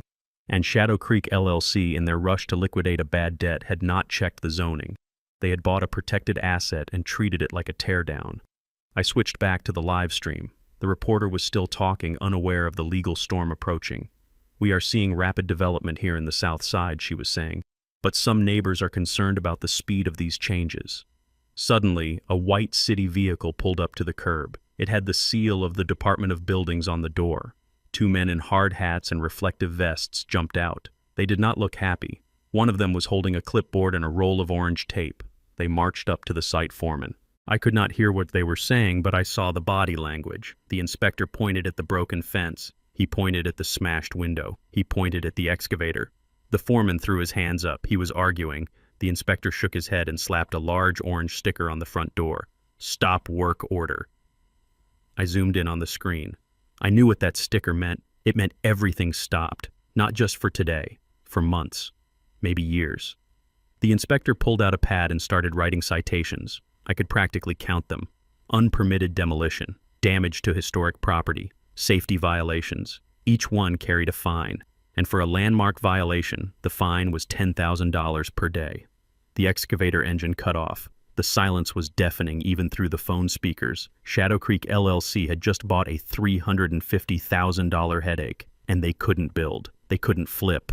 They were stuck with a property they couldn't touch, racking up fines faster than a taxi meter. I put the phone down. A grim satisfaction settled in my chest, but I knew the ripple effect would be immediate. Upstairs, the phone rang. The landline. Brad still had one for his business calls. I moved to my listening spot under the duct. I heard Brad answer. "Hello." Then silence. A long, terrified silence. "No, wait. Yuri, listen." I did not know. Brad's voice was high-panicked. He was pacing again. What do you mean it is frozen? I sold you the house. It is your problem now. He stopped. He must have been listening to threats that would make a normal man wet himself. No, please. Yuri, I swear. I did not know it was a landmark. The old man never told me. He paused. Refund. What do you mean, refund? I do not have the money. I paid off the debt. Another pause. 350. You want the whole purchase price back. Yuri, that is impossible. I do not have it. I heard a crash upstairs. Brad had knocked something over. Please, give me time. I can fix this. I can talk to the city. I know people. He knew nobody. He was a gambler with a high school education and a fake Rolex. Okay. 48 hours. Please. Do not hurt her. Keisha has nothing to do with this. The line went dead. I heard Brad hyperventilating. He was gasping for air. Keisha. I heard my daughter running into the room. What happened? Who was that? It was Yuri. The city shut down the construction site. They say the house is a landmark. They cannot build. They cannot sell. They are stuck with it. So, it is their house now. No, it is not. They are saying the sale was fraudulent because I did not disclose the encumbrances. They are saying I sold them a lemon. They want their money back. All of it. $350,000. But we paid them $200. That is gone. They do not care. They want the full purchase price back because the deal is void. They say if I do not have it in 48 hours, they are going to come here. They said they are going to take it out of our skin. Keisha started crying. It was a wailing sound full of terror. We do not have it. We lost the rest in the crypto crash. We have nothing. I know. Brad was crying too now. We are dead. We are literally dead. I sat in the dark basement listening to their terror. It was a cold, hard sound. They were trapped. They were squeezed between the law and the mob, and they had no way out, except one. I heard Brad stop crying. I heard him sniffing. The old man. What? Keisha asked. The old man. He must have money somewhere. He worked for 40 years. He owned that company. There has to be something we missed. We checked the bank, Brad. It was empty. Maybe he has a stash. Maybe he has bonds. Maybe he has another account. Old people hide money. I heard them moving. They were coming for me. I quickly lay down on my pallet. I pulled the dirty blanket up to my chin. I hid the BlackBerry inside my pillowcase. I closed my eyes. The door flew open. Brad stomped down the stairs. Wake up! I pretended to stir, groaning as I sat up. I touched the bandage on my head where the blood had dried. What is it? What is wrong? Get up! Brad screamed. Where is the money? What money? You took everything. Do not lie to me, Malik. You have a secret stash. I know you do. Where is it? Is it in a safe deposit box? Is it buried in the yard? I looked at him. His eyes were bloodshot. He was shaking. I do not have any money, Brad. I spent it all on Keisha's tuition, on the house, on your wedding. Liar. He kicked my suitcase. It skidded across the floor. Keisha came down. She looked at me, her face pale. Dad, please. If you have anything at all, you have to tell us. Brad is in trouble. Bad men are coming. They are going to hurt us. You should have thought of that before you sold my house, I said. She flinched. Dad, this is life or death. Do you want us to die? I looked at her. I looked at the daughter I had raised. I want you to learn, I said. Brad grabbed me by the shirt. He hauled me up. His breath smelled of fear. You are holding out on us. I am going to tear this basement apart. I am going to tear you apart. He threw me back onto the mattress. He started ripping open boxes. He dumped out my suitcase. He threw my clothes everywhere. He was looking for cash. He was looking for gold. He was looking for salvation. But he found nothing. Because the only thing of value in that basement was the BlackBerry hidden under my head, and he was too panicked to look there. He tore through the boxes of his own stolen electronics. He threw them against the wall in frustration. There is nothing here. Nothing. He stood in the center of the room, panting. Keisha was sobbing on the stairs. What are we going to do, Brad? He looked at me. A dark idea formed in his eyes. He has credit. What? He has a clean credit score. He has a pension.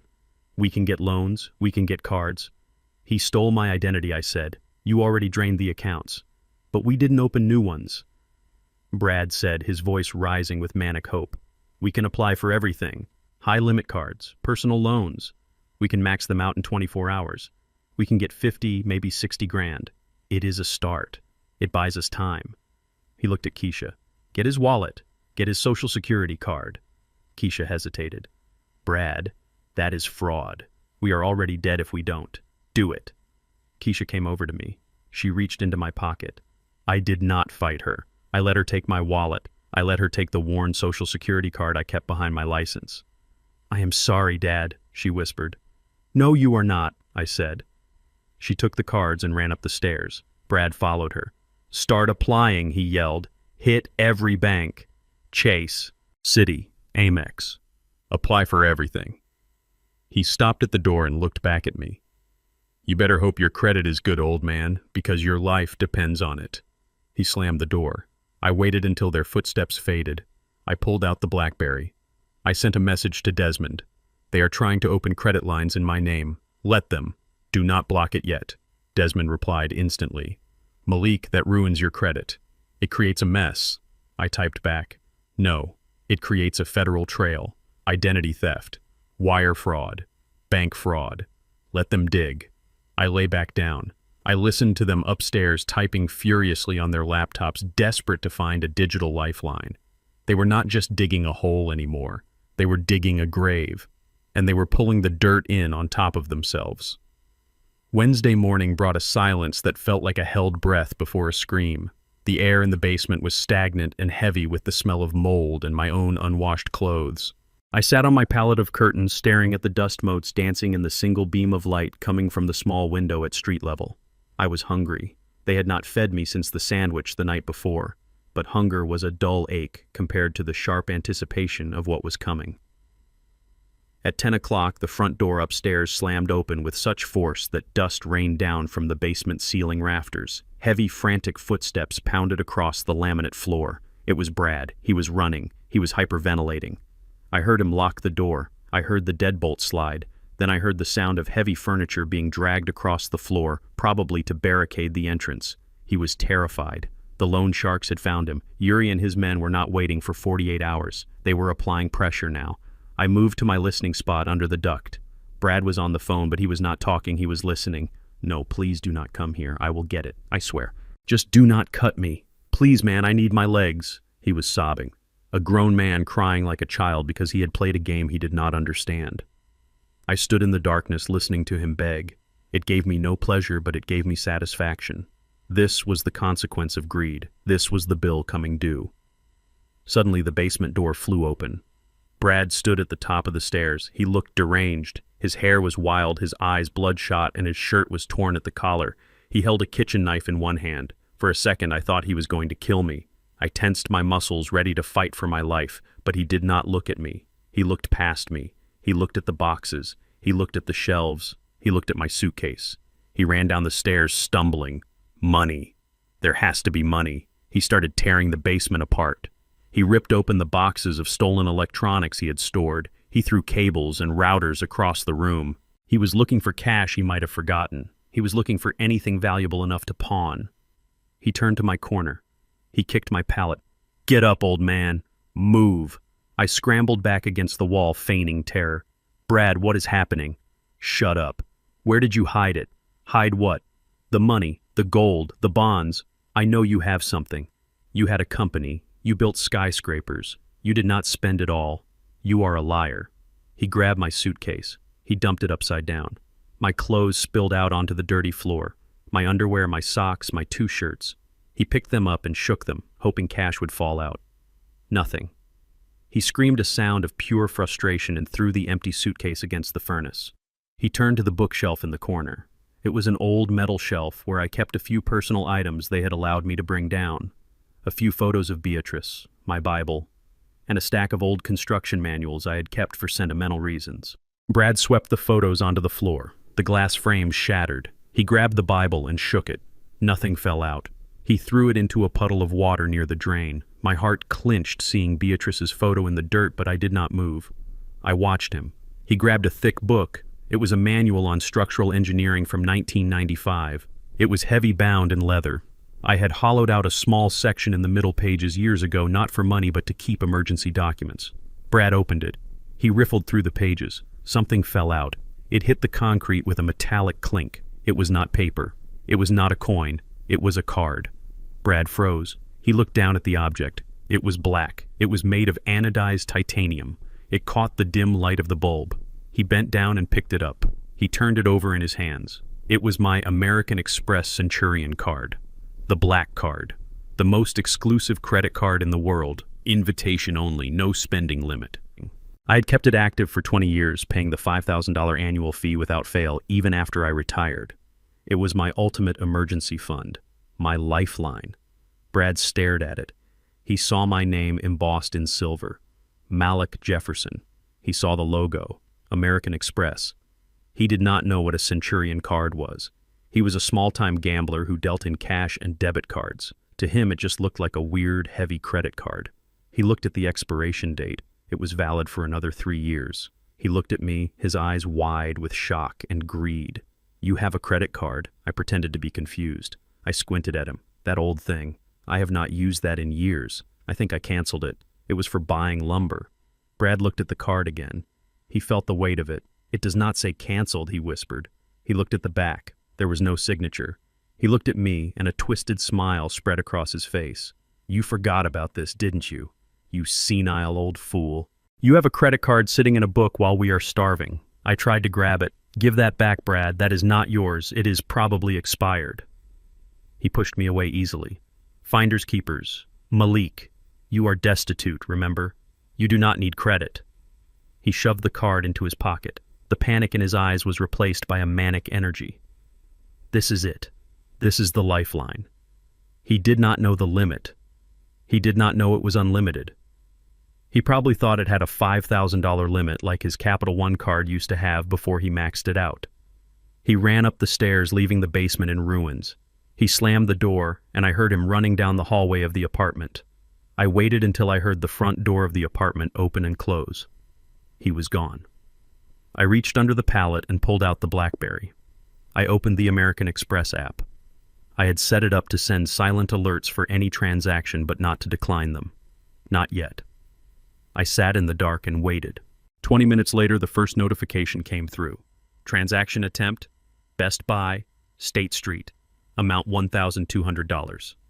My heart raced. He was testing it. He was buying something small, something easy to resell. An iPhone probably, or a laptop. I stared at the screen. I had the power to decline it right now.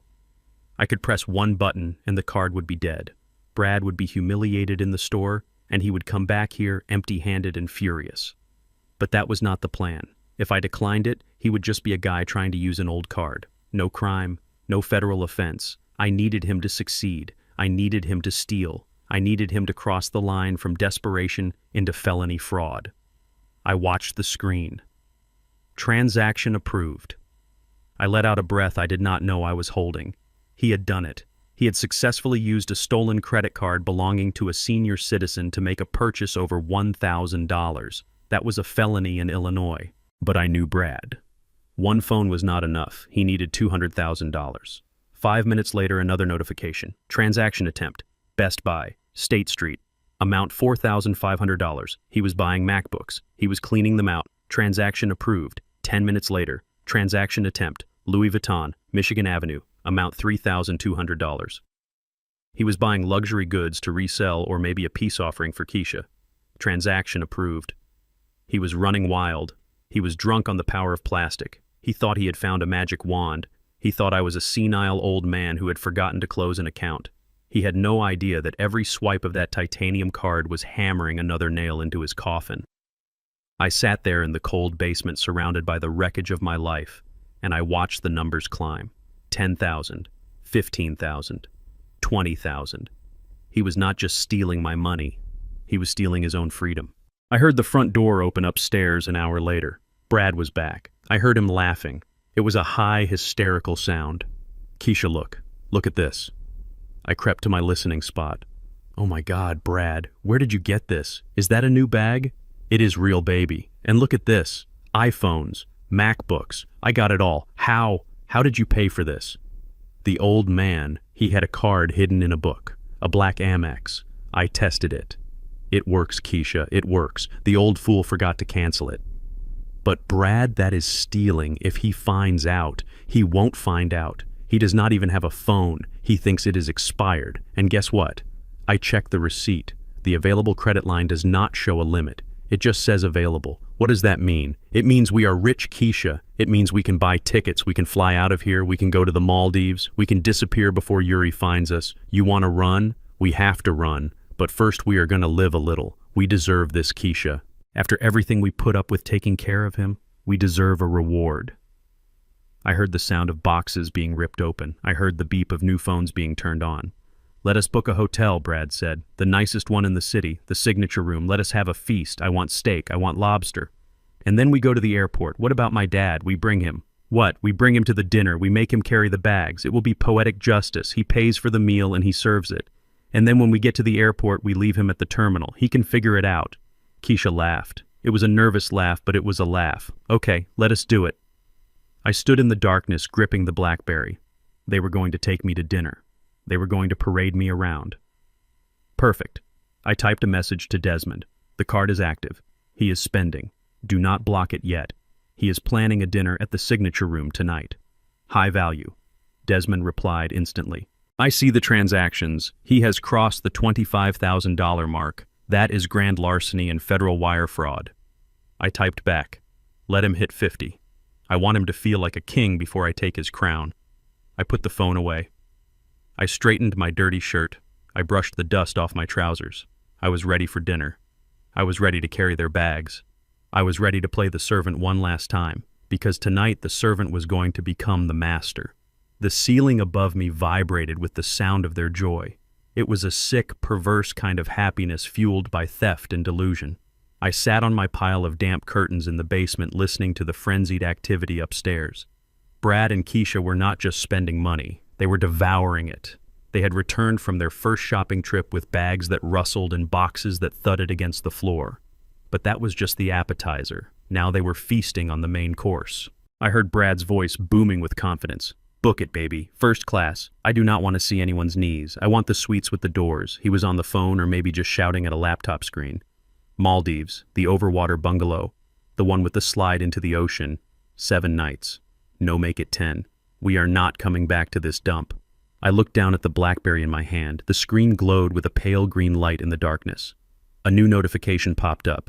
Transaction alert. Emirates Airlines, $24,000. I did not blink. I did not flinch. I just watched the number burn into the screen. $24,000 for a flight they would never take. Upstairs, Keisha was squealing. Oh my God, Brad, look at this hotel. It is $5,000 a night. They have a private butler. Get it, Brad shouted. Get the meal plan too. Champagne and lobster every night. Notification, the Ritz-Carlton Maldives, $55,000. They were burning through a lifetime of savings in seconds. It was reckless. It was insane. It was exactly what I wanted. I heard the front door open and close again. They were running in and out like children on Christmas morning. Look at this Keisha. I crept to the vent. I heard the crinkle of tissue paper. Hermes. Is that a Birkin? You bet it is. 20 grand. Resale value is insane, but you are keeping it. You deserve to look like a queen when we land. Notification. Hermes, Chicago. $21,500. My heart was beating a slow, steady rhythm. Thump, thump, thump. With every beat, they hammered another nail into their coffin. They were not just stealing, they were crossing state lines with the intent. They were booking international travel with fraudulent funds. They were turning a family dispute into an Interpol notice. I sat back against the cold brick wall. The basement was freezing, but I felt a strange heat in my veins. It was the heat of the hunter waiting in the blind.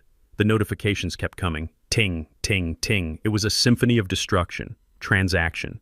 Toomey luggage. $3,000. Transaction. Saks Fifth Avenue. $8,000. Transaction. Uber Black. $100. They were moving fast. They were trying to convert the credit into tangible assets before anyone noticed. They thought they had found a glitch in the matrix. A magic card with no bottom. My BlackBerry vibrated with a call. It was Desmond. I answered, keeping my voice to a whisper. Desmond. Malik, are you seeing this? I am seeing it. We have to kill the card, Malik. This is getting out of hand. They just dropped 20 grand at Hermes. The fraud algorithm at Amex is going to trip any second. I am holding it open manually with a override code from my contact in security, but he is getting nervous.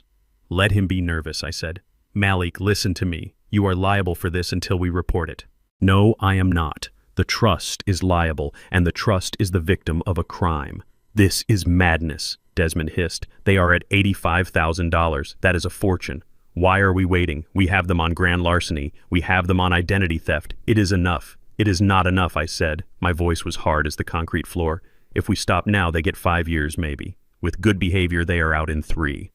Brad will claim he didn't know the limit. He will claim he thought I gave him permission. He will cry to a jury about his gambling debts and his addiction." "So what is the magic number?" Desmond asked. $100,000, I said. "Why?" "Because at $100,000 it triggers the federal sentencing enhancement for aggravated financial crimes against a vulnerable senior citizen. It moves it from a state case to a federal case. It guarantees mandatory minimums. It means no parole. It means Brad dies in prison." There was a long silence on the line. "You are a cold son of a gun, Malik. They put me in a basement, Desmond. They sold my wife's house. They threw away her ashes. I am not cold. I am just numb." Desmond sighed. "Okay. 100,000. But the second it hits 6 figures, I am calling the FBI." "No," I said. "Wait. Wait for what?" "Wait for the party." "What party?" "Just watch the transactions, Desmond. You will see." I hung up. Upstairs, the music was blaring. They were drinking my wine. They were packing their new suitcases. They were celebrating their victory over the stupid old man in the basement. I checked the total. $88,000. "Come on, Brad," I whispered. "Do not get cheap now. Buy the shoes. Buy the watch. Go big." As if he heard me, the phone buzzed. Transaction. Rolex boutique. $12,000. 100,000. We had crossed the line. There was no going back. Brad had just bought a ticket to federal prison and he thought it was a Rolex. The spending slowed down around 6 in the evening.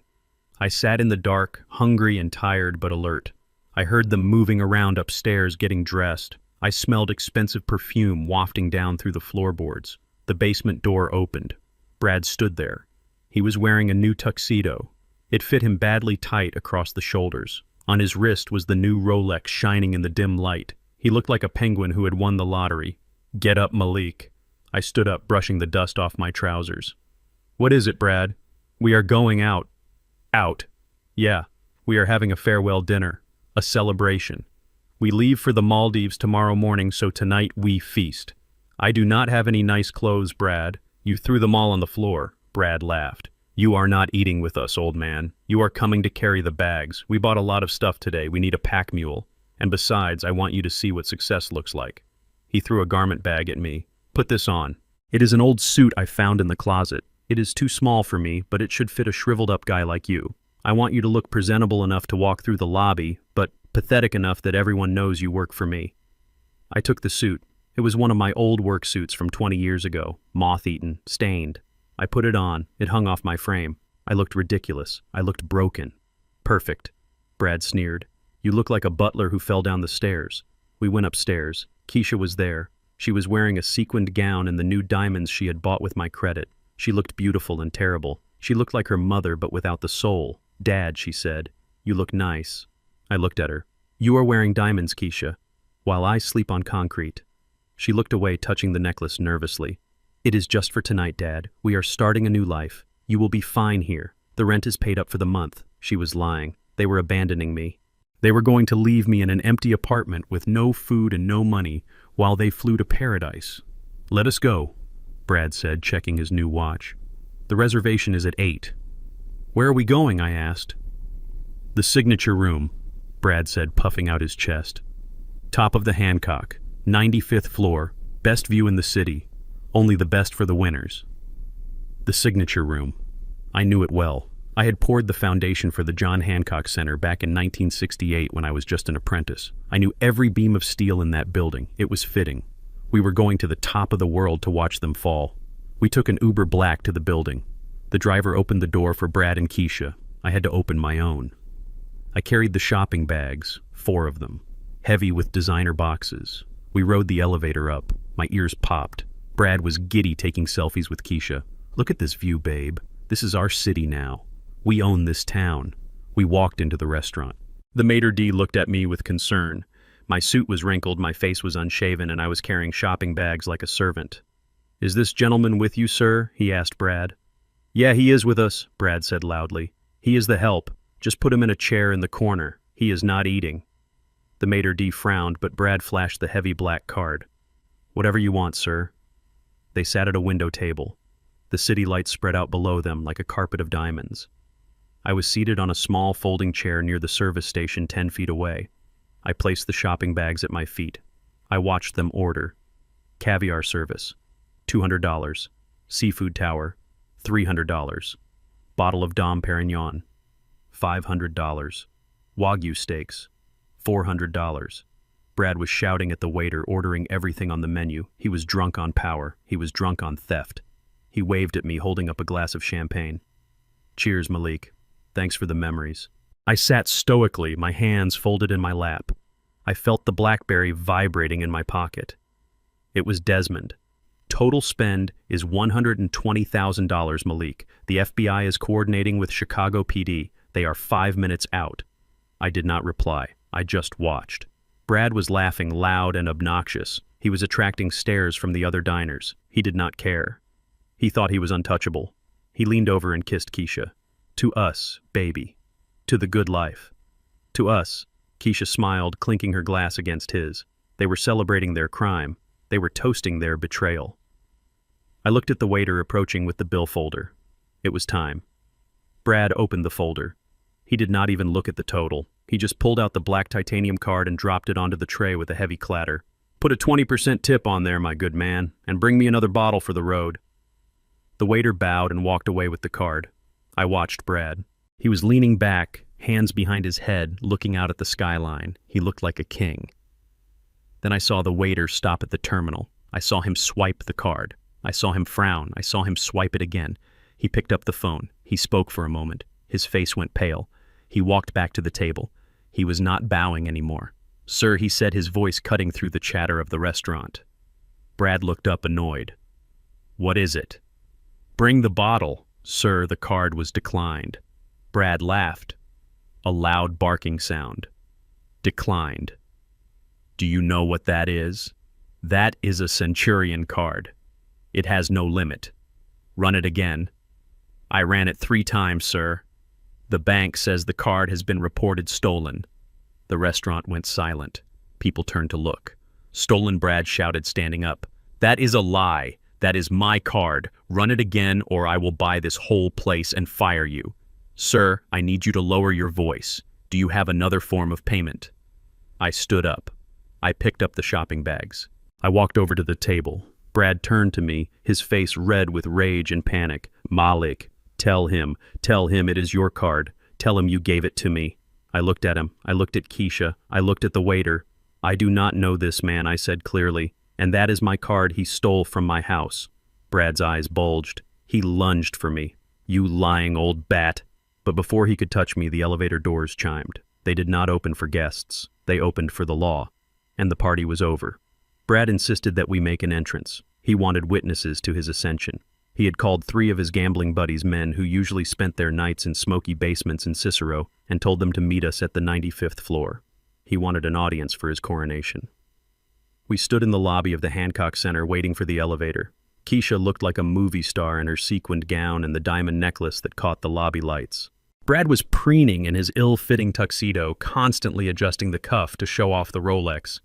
And then there was me. I stood 5 feet behind them, clutching 4 massive shopping bags filled with the spoils of their theft. The suit Brad had forced me to wear was a charcoal gray wool number I had bought at a thrift store 20 years ago for dirty jobs. It was stained with oil frayed at the cuffs and smelled of mothballs and despair. It hung loosely on my frame, making me look shrunken and frail. "Fix your tie," Malik Brad snapped without turning around. "You look like a hobo. Try to have some class for once in your life." I adjusted the tie. It was crooked. I kept my head down. I played the part. When the elevator doors opened, Brad strutted out like he owned the building. We walked into the restaurant, and the maitre d's smile faltered when he saw me. He looked from the glittering couple to the old man shuffling behind them like a pack mule. "Is he with you, sir?" the maitre d' asked, his eyes scanning my scuffed shoes. Brad laughed loudly. "Unfortunately, yes. He is the help. Just put a chair in the corner for him. He is not eating. He is just here to hold the bags. We cannot trust him to leave them in the coat check. He might forget where he is." The maitre d' looked uncomfortable, but Brad slipped him $100 bill from the roll of cash he had taken from the ATM earlier. "Whatever you say, sir. Follow me." They were seated at a prime window table overlooking the sprawling grid of Chicago lights. The city burned gold and amber below us. I knew that grid. I knew the men who laid the cables and poured the asphalt. But tonight I was just a shadow in the corner. I was seated on a small folding chair near the service station, the shopping bags piled around my feet like a barricade. Brad's friends arrived a few minutes later. They were loud men in cheap suits, their eyes darting around the expensive room as if they expected to be kicked out. There was Tony, a bookie with a nervous tick, and Mike, a guy who sold salvage parts. They greeted Brad with high fives and back slaps. "Look at you," Tony shouted. "You hit the big one, huh?" Brad leaned back, spreading his arms wide. "I told you, boys. I told you I had a system. Titan Coin. It went to the moon, just like I said, and then I liquidated some real estate assets. Just moving money around, you know how it is." He was lying to liars. Titan Coin had crashed to zero. He had no assets. He was spending stolen credit on a dead man's walk. "Sit down, boys," Brad commanded. "Order whatever you want. The sky is the limit tonight." They sat, they ordered. They did not look at prices. They ordered seafood towers that looked like ice sculptures. They ordered steaks the size of hubcaps. They ordered bottle after bottle of Dom Perignon. The table filled with food. The smell of truffle oil and seared beef wafted over to my corner. My stomach grumbled.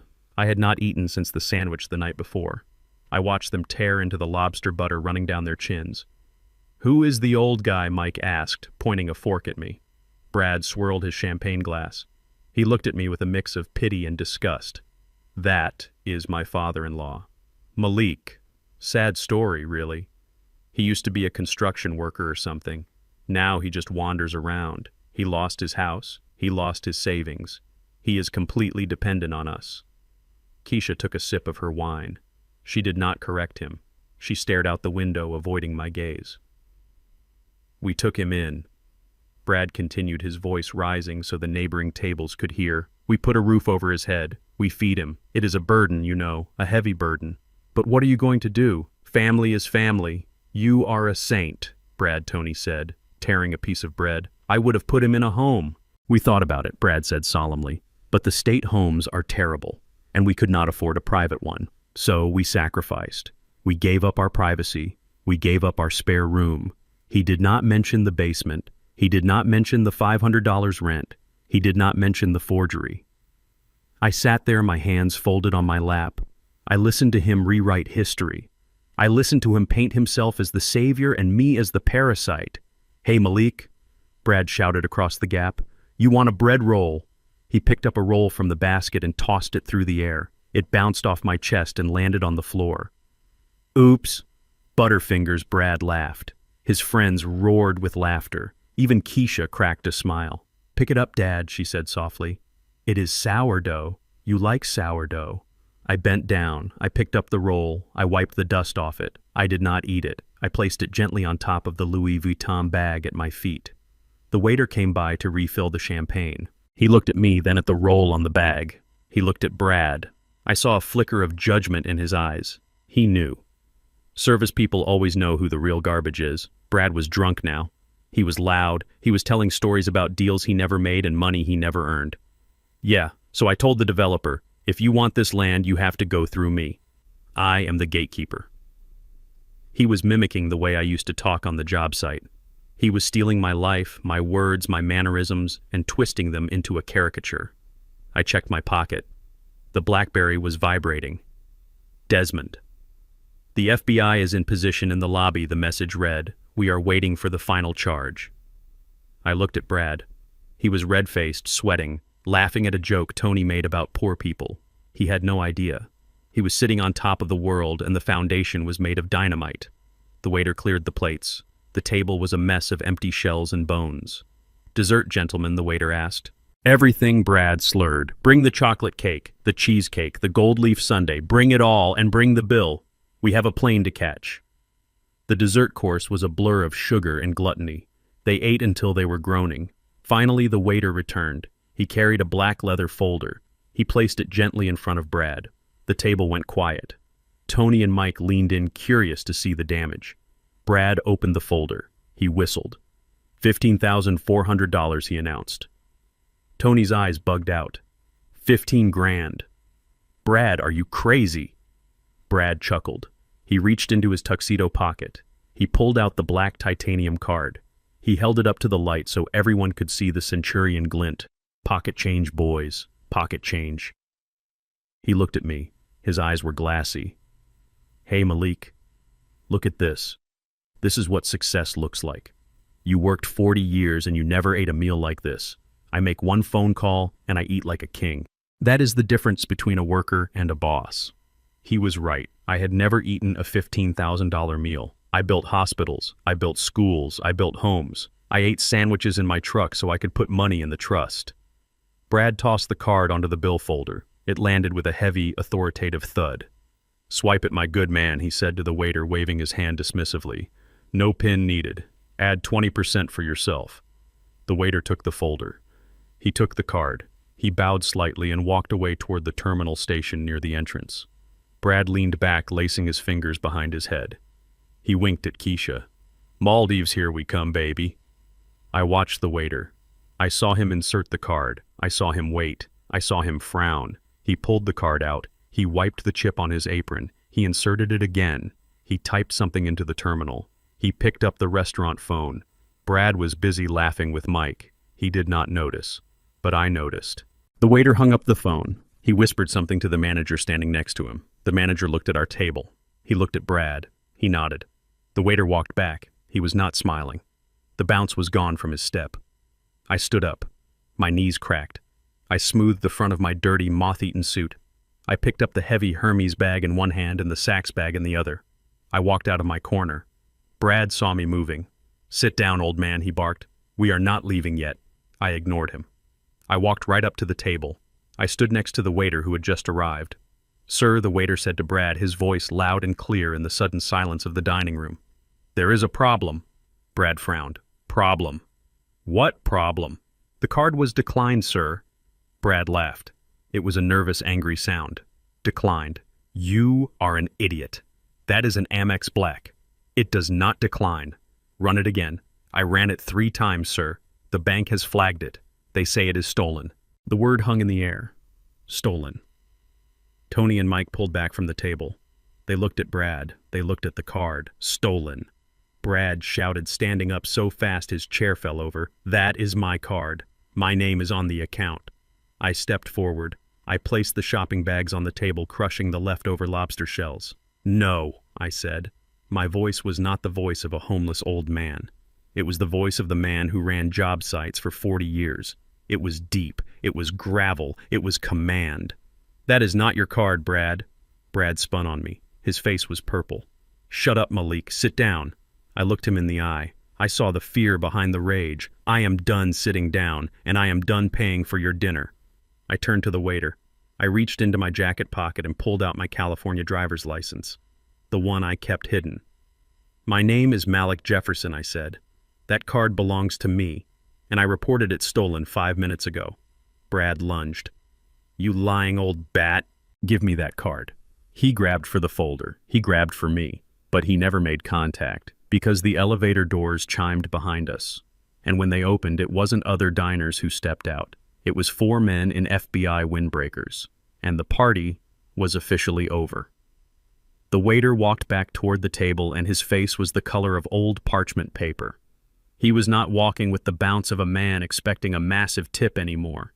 He was walking with the stiff, terrified gait of a man who was about to deliver bad news to a table full of drunks. The restaurant was buzzing with the low hum of expensive conversations and clinking silverware, but around Brad's table the air seemed to thicken.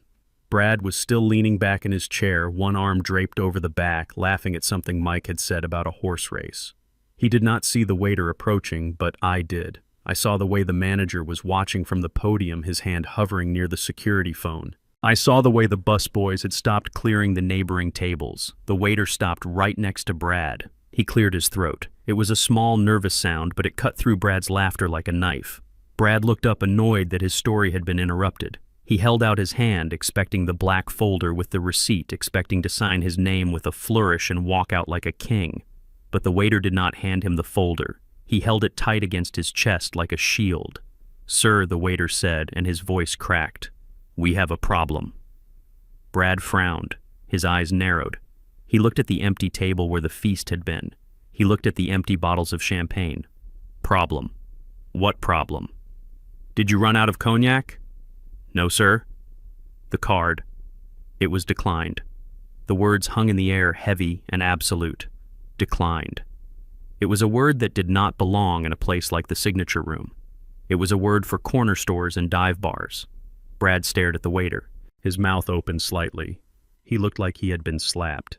Declined. "You are crazy. That is an American Express Centurion. It has no limit. Do you know who I am?" "I am sorry, sir," the waiter stammered, taking a half step back. The machine rejected it. It gave a code. "Code? What code?" "Run it again." "I ran it 3 times, sir. The bank has flagged the account. They say the card has been reported stolen." The silence that followed was total. The clinking of forks at the next table stopped. Tony and Mike, who had been laughing seconds ago, froze. They looked at Brad. They looked at the waiter. And then they looked at each other with the sudden sharp clarity of rats sensing a sinking ship. Stolen. Brad stood up. His chair scraped violently against the floor, knocking over a crystal water glass. It shattered, but no one moved. "Stolen. That is my card. My name is on the account. You are incompetent. Give me the card back. I'm going to call them right now and have your job." The waiter looked terrified. He looked toward the manager for help. "I cannot return the card, sir. Bank protocol requires we confiscate it." Brad's face turned a deep, violent shade of purple. A vein in his neck bulged against his tight collar. He looked ready to hit the waiter. He looked ready to tear the place down. "Give me my card!" he roared. That was my cue. I had been standing in the shadows by the service station, a silent observer, a piece of furniture. But now I moved. I dropped the heavy shopping bags. They hit the floor with a thud. I stepped out of the corner. I was not shuffling anymore. I was not hunching my shoulders. I walked with the stride of a man who had walked steel beams 60 stories in the air. I walked with the weight of 40 years of authority. I stepped between Brad and the waiter. I reached out my hand. My palm was calloused rough and steady. "Give it to me, son," I said to the waiter. The waiter looked at me. He saw the old suit, he saw the unshaven face, but he also saw my eyes. And in my eyes he saw something that Brad did not have. He saw command. Without a word, the waiter handed me the black titanium card. I held it up. It felt heavy, cold, and righteous in my hand. I looked at the name embossed in silver. Malik Jefferson. Brad stared at me. His eyes were bulging. His mouth worked, but no sound came out at first. He looked at the card in my hand, then at my face, then back at the card. The reality was fracturing his delusion. The narrative he had built that I was a helpless, senile dependent was crumbling brick by brick. "Give that to me," Brad shouted, lunging forward. "That is mine. You gave that to me." I took a step back, holding the card out of his reach. "No, Brad," I said. My voice was deep, gravelly, and loud enough to reach the back of the room. "I did not give this to you. You stole it. You stole it from my suitcase while I was sleeping in your basement. You stole it just like you stole my dignity." "Liar," Brad screamed. He looked around at the diners who were now staring openly. "He is senile. He does not know what he is saying. He is my father-in-law. I take care of him. He forgets things." He turned to his friends, pleading, "Tell them, guys. Tell them I take care of him." Tony and Mike did not say a word. They were pushing their chairs back, standing up. They were distancing themselves. They knew the smell of trouble, and this smelled like a felony. "I did not forget anything, Brad," I said, stepping closer to him. "I remember everything. I remember you throwing my wife's Bible on the floor. I remember you making me scrub your underwear. And I remember you taking this card and thinking you had found a golden ticket." I held up the card. It was not declined because of a glitch, Brad. It was declined because I called American Express 5 minutes ago. I verified my identity. I told them my card was in the possession of a thief, and I told them to lock it down. Brad looked like he was going to vomit. The color drained from his face, leaving him gray and sweaty. He looked at the bill folder on the table. $15,000. You killed the card. I killed it. "But the bill," Brad whispered. "Who is going to pay the bill?" I looked at the table. I looked at the lobster shells and the empty bottles of champagne. You are, I said. You ate it. You drank it. You pay for it. I do not have any money, he hissed. You know I do not have any money. Then I guess you are washing dishes, I said coldly. Or maybe you can pay them with your new Rolex. Oh wait, you bought that with my card too. That belongs to the bank now. Brad looked at Keisha. She was sitting frozen in her chair, her hand covering her mouth, her eyes wide with terror. She had not moved since the waiter delivered the news. She knew. She realized in that moment that the ride was over. Do something, Brad hissed at me. Fix this. You have money. You have the card. Just unlock it. Pay the bill and we can go. We will pay you back. I swear. Pay me back. With what? With the money you lost on crypto. With the money you owe the loan sharks. Brad flinched at the mention of the loan sharks. You are enjoying this, he spat. You sick old man. You set me up. I did not set you up, Brad. I just gave you enough rope, and you used it to hang yourself perfectly. Brad's eyes shifted. He looked at the exit. He looked at the waiter blocking the path. He looked at me. The desperation took over. The animal instinct to survive kicked in. Give me the card, he shouted, and he lunged. He came at me with his hands reaching for my throat. He wanted to hurt me. He wanted to silence me. He wanted to take back the power. I did not move. I did not flinch. I reached into my pocket with my other hand and pulled out the BlackBerry. I held it up like a shield. I pressed the speakerphone button. The volume was set to maximum. Brad, stop, I commanded. He froze inches from my face, his hands raised. He saw the phone. He saw the red light of an active call. Who are you talking to? He breathed. I am not talking, I said. I am listening, and so are you. I held the phone out between us. Go ahead, Desmond. He is all yours. The voice that came out of the speaker was smooth, calm, and terrifyingly professional. It echoed in the silent restaurant. It was the voice of Desmond Clark, the most expensive lawyer in Chicago. Hello, Brad. Brad stared at the phone. Who is this? This is Desmond Clark, attorney at law, representing the Beatrice Jefferson Irrevocable Trust and Mr. Malik Jefferson. Brad looked confused. Trust. What trust? The trust that owns the house at 4215 Martin Luther King Drive. Desmond said, his voice cutting through the air like a scalpel. You see, Brad, you made a very critical error in your calculations. You assumed that because Malik lived in the house, he owned the house. But he does not. The house belongs to a legal entity created 10 years ago. Malik is just the trustee. Brad blinked. He looked at Keisha. What does that mean? It means Desmond continued that the quitclaim deed Keisha signed is a worthless piece of paper. It means you sold a property you did not own. It means you committed title fraud, real estate fraud, and theft by deception against the buyers, Shadow Creek LLC. Brad staggered back. He hit the edge of the table. A fork clattered to the floor. But the money. We got the money. Yes, you did, Desmond said. And that is where it gets worse. You took $350,000 for a sale that is legally void. That is grand larceny.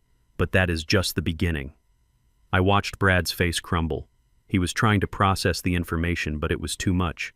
The walls were closing in. We have been tracking your spending, Brad, Desmond went on relentlessly. We have a log of every transaction you made with the Centurion card, the flights to the Maldives, the jewelry, the electronics, the dinner you just ate. So what? Brad stammered. It is a family dispute. It is civil. No, Brad, it is not civil. The total amount you have charged to that card in the last 48 hours is $123,000. So, Desmond said, his voice dropping to a deadly whisper once the theft crosses $100,000 and involves a victim over the age of 65, it triggers federal sentencing guidelines. It is no longer a local matter, Brad. It is wire fraud. It is identity theft. And because you use the internet to book flights and move money, it is interstate commerce crimes.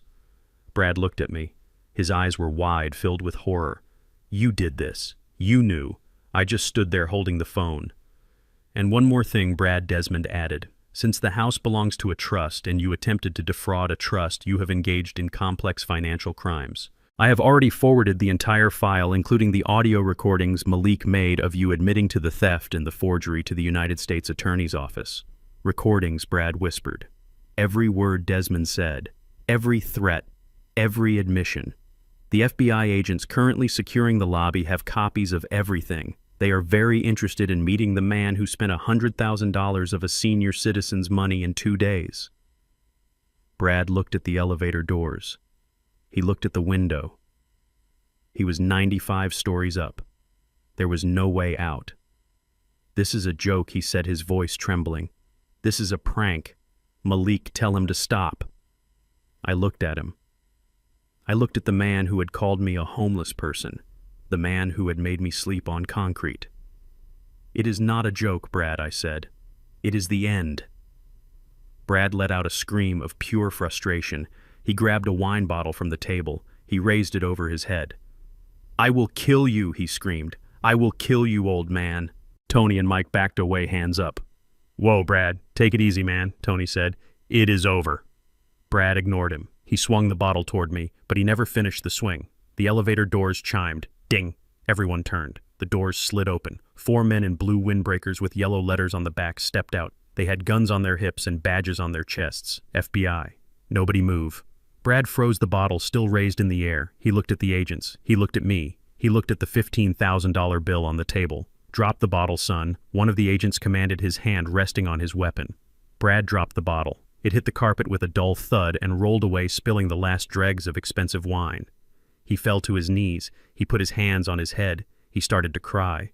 It was not a cry of remorse. It was the cry of a man who realized the game was rigged and he had been playing against the house the whole time. Keisha stood up slowly. She looked at me. Her face was a mask of shock. "Dad," she whispered. "What have you done?" I looked at her. "My daughter.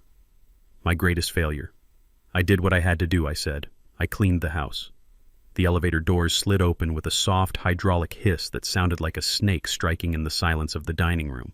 But it was not more police officers who stepped out into the plush carpeting of the 95th floor.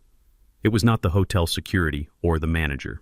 Standing there framed by the steel doors were 2 men who looked like they had been carved out of granite and dressed in suits that cost too much but fit too poorly. They were massive, towering over the maitre d' who tried to step in their path. One had a neck as thick as a utility pole and a scar that ran through his eyebrow. The other was bald with hands the size of shovels. They were the kind of men you do not see in places like the signature room unless they are there to break things. They stepped into the restaurant and the air in the room seemed to drop 10 degrees. They did not look at the view of the city lights. They did not look at the stunned diners holding their forks in midair. They scanned the room with the predatory efficiency of wolves looking for a wounded deer. Their eyes swept over me, over the waiter, over Keisha, and finally landed on Brad, who was still on his knees, sobbing into his hands. It was Shadow Creek. These were Yuri's men. They had tracked him. Brad had been posting photos on social media all night. He had tagged the location. He had bragged about his view. He had practically sent up a flare gun signaling his location to the men he had defrauded. In his arrogance, he had forgotten that smartphones are tracking devices and loan sharks have very good software. The bald man pointed a finger at Brad. It was not a gesture of accusation. It was a designation of a target. They moved forward. They walked right past the FBI agents who were still securing the perimeter of the room. They walked past the terrified manager. They moved with a momentum that suggested stopping them would be like trying to stop a freight train with a paper shield. Brad looked up through his tears. He saw them. The color that had already drained from his face somehow drained further, leaving him looking like a corpse that had been left in the water too long. He scrambled backward on his knees, knocking over a chair. "No," he whimpered. "Not here. Please, not here." The men did not speak. They did not care about the venue. They did not care about the witnesses. They did not care about the federal agents standing 10 feet away. In their world, a debt was a debt and disrespect was a capital offense. They closed the distance in 3 long strides. The scarred man reached down. He grabbed Brad by the lapels of his ill-fitting tuxedo. He hauled him up off the floor as if Brad weighed nothing more than a bag of laundry. Brad's feet dangled inches off the ground, his patent leather shoes scraping against the table leg. The man slammed Brad back against the reinforced glass of the window. The glass shuddered. Below them, Chicago sprawled out 1,000 feet down. "You thought you could run?" the man growled. His voice was a low rumble like gravel in a mixer. "You thought you could hide in the sky." "I was not running." Brad choked out his hands, clawing uselessly at the man's wrists. "I was just celebrating. I was going to pay you." "Pay us," the bald man said, stepping in close. "You sold us air. You sold us a ghost house." He slapped Brad. It was not a theatrical slap. It was a heavy, open-handed blow that sounded like a gunshot. Brad's head snapped back. Blood flew from his lips, splattering onto the white tablecloth. "The city shut us down today," the scarred man hissed. "They put a red tag on the gate. They said the deed is fake. They said the house belongs to a trust. You sold us a property you do not own. You committed fraud against Shadow Creek." "We did not know," Brad screamed. "We thought it was his." "You thought," the bald man mocked. "You took $350,000 of our money. You took it cash. And now the house is locked up, the city is investigating us, and you are here eating lobster." He grabbed a bottle of Dom Perignon from the table. It was still half full. He smashed the neck of the bottle against the edge of the table. Glass shards flew. Champagne foamed onto the carpet. He held the jagged glass inches from Brad's face. "Where is the money, Brad? Where is our 350 grand? "I do not have it," Brad wailed. "I spent it. I invested it. It is gone." "Gone," the scarred man roared. He shook Brad so hard his head banged against the window again. "You spent $300,000 in 3 days. Crypto," Brad sobbed. "I put it in crypto. It crashed. It is gone. I swear." The bald man looked at the scarred man. He looked at the jagged bottle in his hand. He looked at Brad's terrified face. "Then we are going to take it out of you," he said simply. "We are going to take it out of your skin. We are going to take it out of your bones. And when we are done with you, we are going to find your wife and we are going to take the rest out of her." Keisha screamed. It was a high, piercing sound that shattered the tension in the room. She was huddled in her chair, clutching her diamond necklace as if it could protect her. "No," she shrieked. "Leave me alone. I did not do anything." It was him. It was all him. The scarred man looked at her. His eyes were dead. "You signed the papers too, lady. You are the one with the power of attorney. You are the one who forged the signature. You are just as guilty." He dropped Brad. Brad crumpled to the floor, gasping for air. The scarred man reached into his jacket. He pulled out a pair of heavy leather gloves. He put them on slowly, deliberately. "You have 5 seconds to produce the money," he said. "Or we start throwing people out of this window." I stood there watching. The FBI agents had their hands on their weapons, but they had not moved yet. They were letting the crime happen. They were letting the conspiracy unravel. They were letting Brad and Keisha feel the full weight of the consequences they had courted. Brad looked up at me. His face was a mask of blood and tears. He crawled toward me. He grabbed the hem of my dirty pants. "Malik," he begged, "help me. Tell them you have money." I looked down at him. I felt nothing. No pity, no anger, just a cold hollowness. "I do not have any money, Brad," I said. "I am just a homeless old man, remember?" Brad looked at Keisha. "Keisha, do something. Ask him. He has the card. He has the millions." Keisha looked at the men. She looked at the jagged bottle. She looked at her husband bleeding on the floor. Then she looked at me, her father. She threw herself off the chair. She fell to her knees at my feet. Her expensive dress pooled around her on the floor, soaking up the spilled champagne and Brad's blood. She grabbed my hands. Her fingers were cold and trembling. "Dad," she cried. "Dad, please. You have to pay them." I looked at her.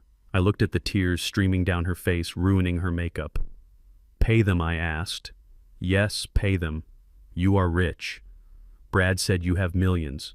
You have that black card. You have the trust fund. Just give them the money, Dad. Write them a check. Transfer it. Do whatever you have to do." She squeezed my hands so hard her nails dug into my skin. "They are going to kill him, Dad. They are going to kill me. You cannot let that happen. You are my father. You are supposed to protect me." "Protect you," I said softly.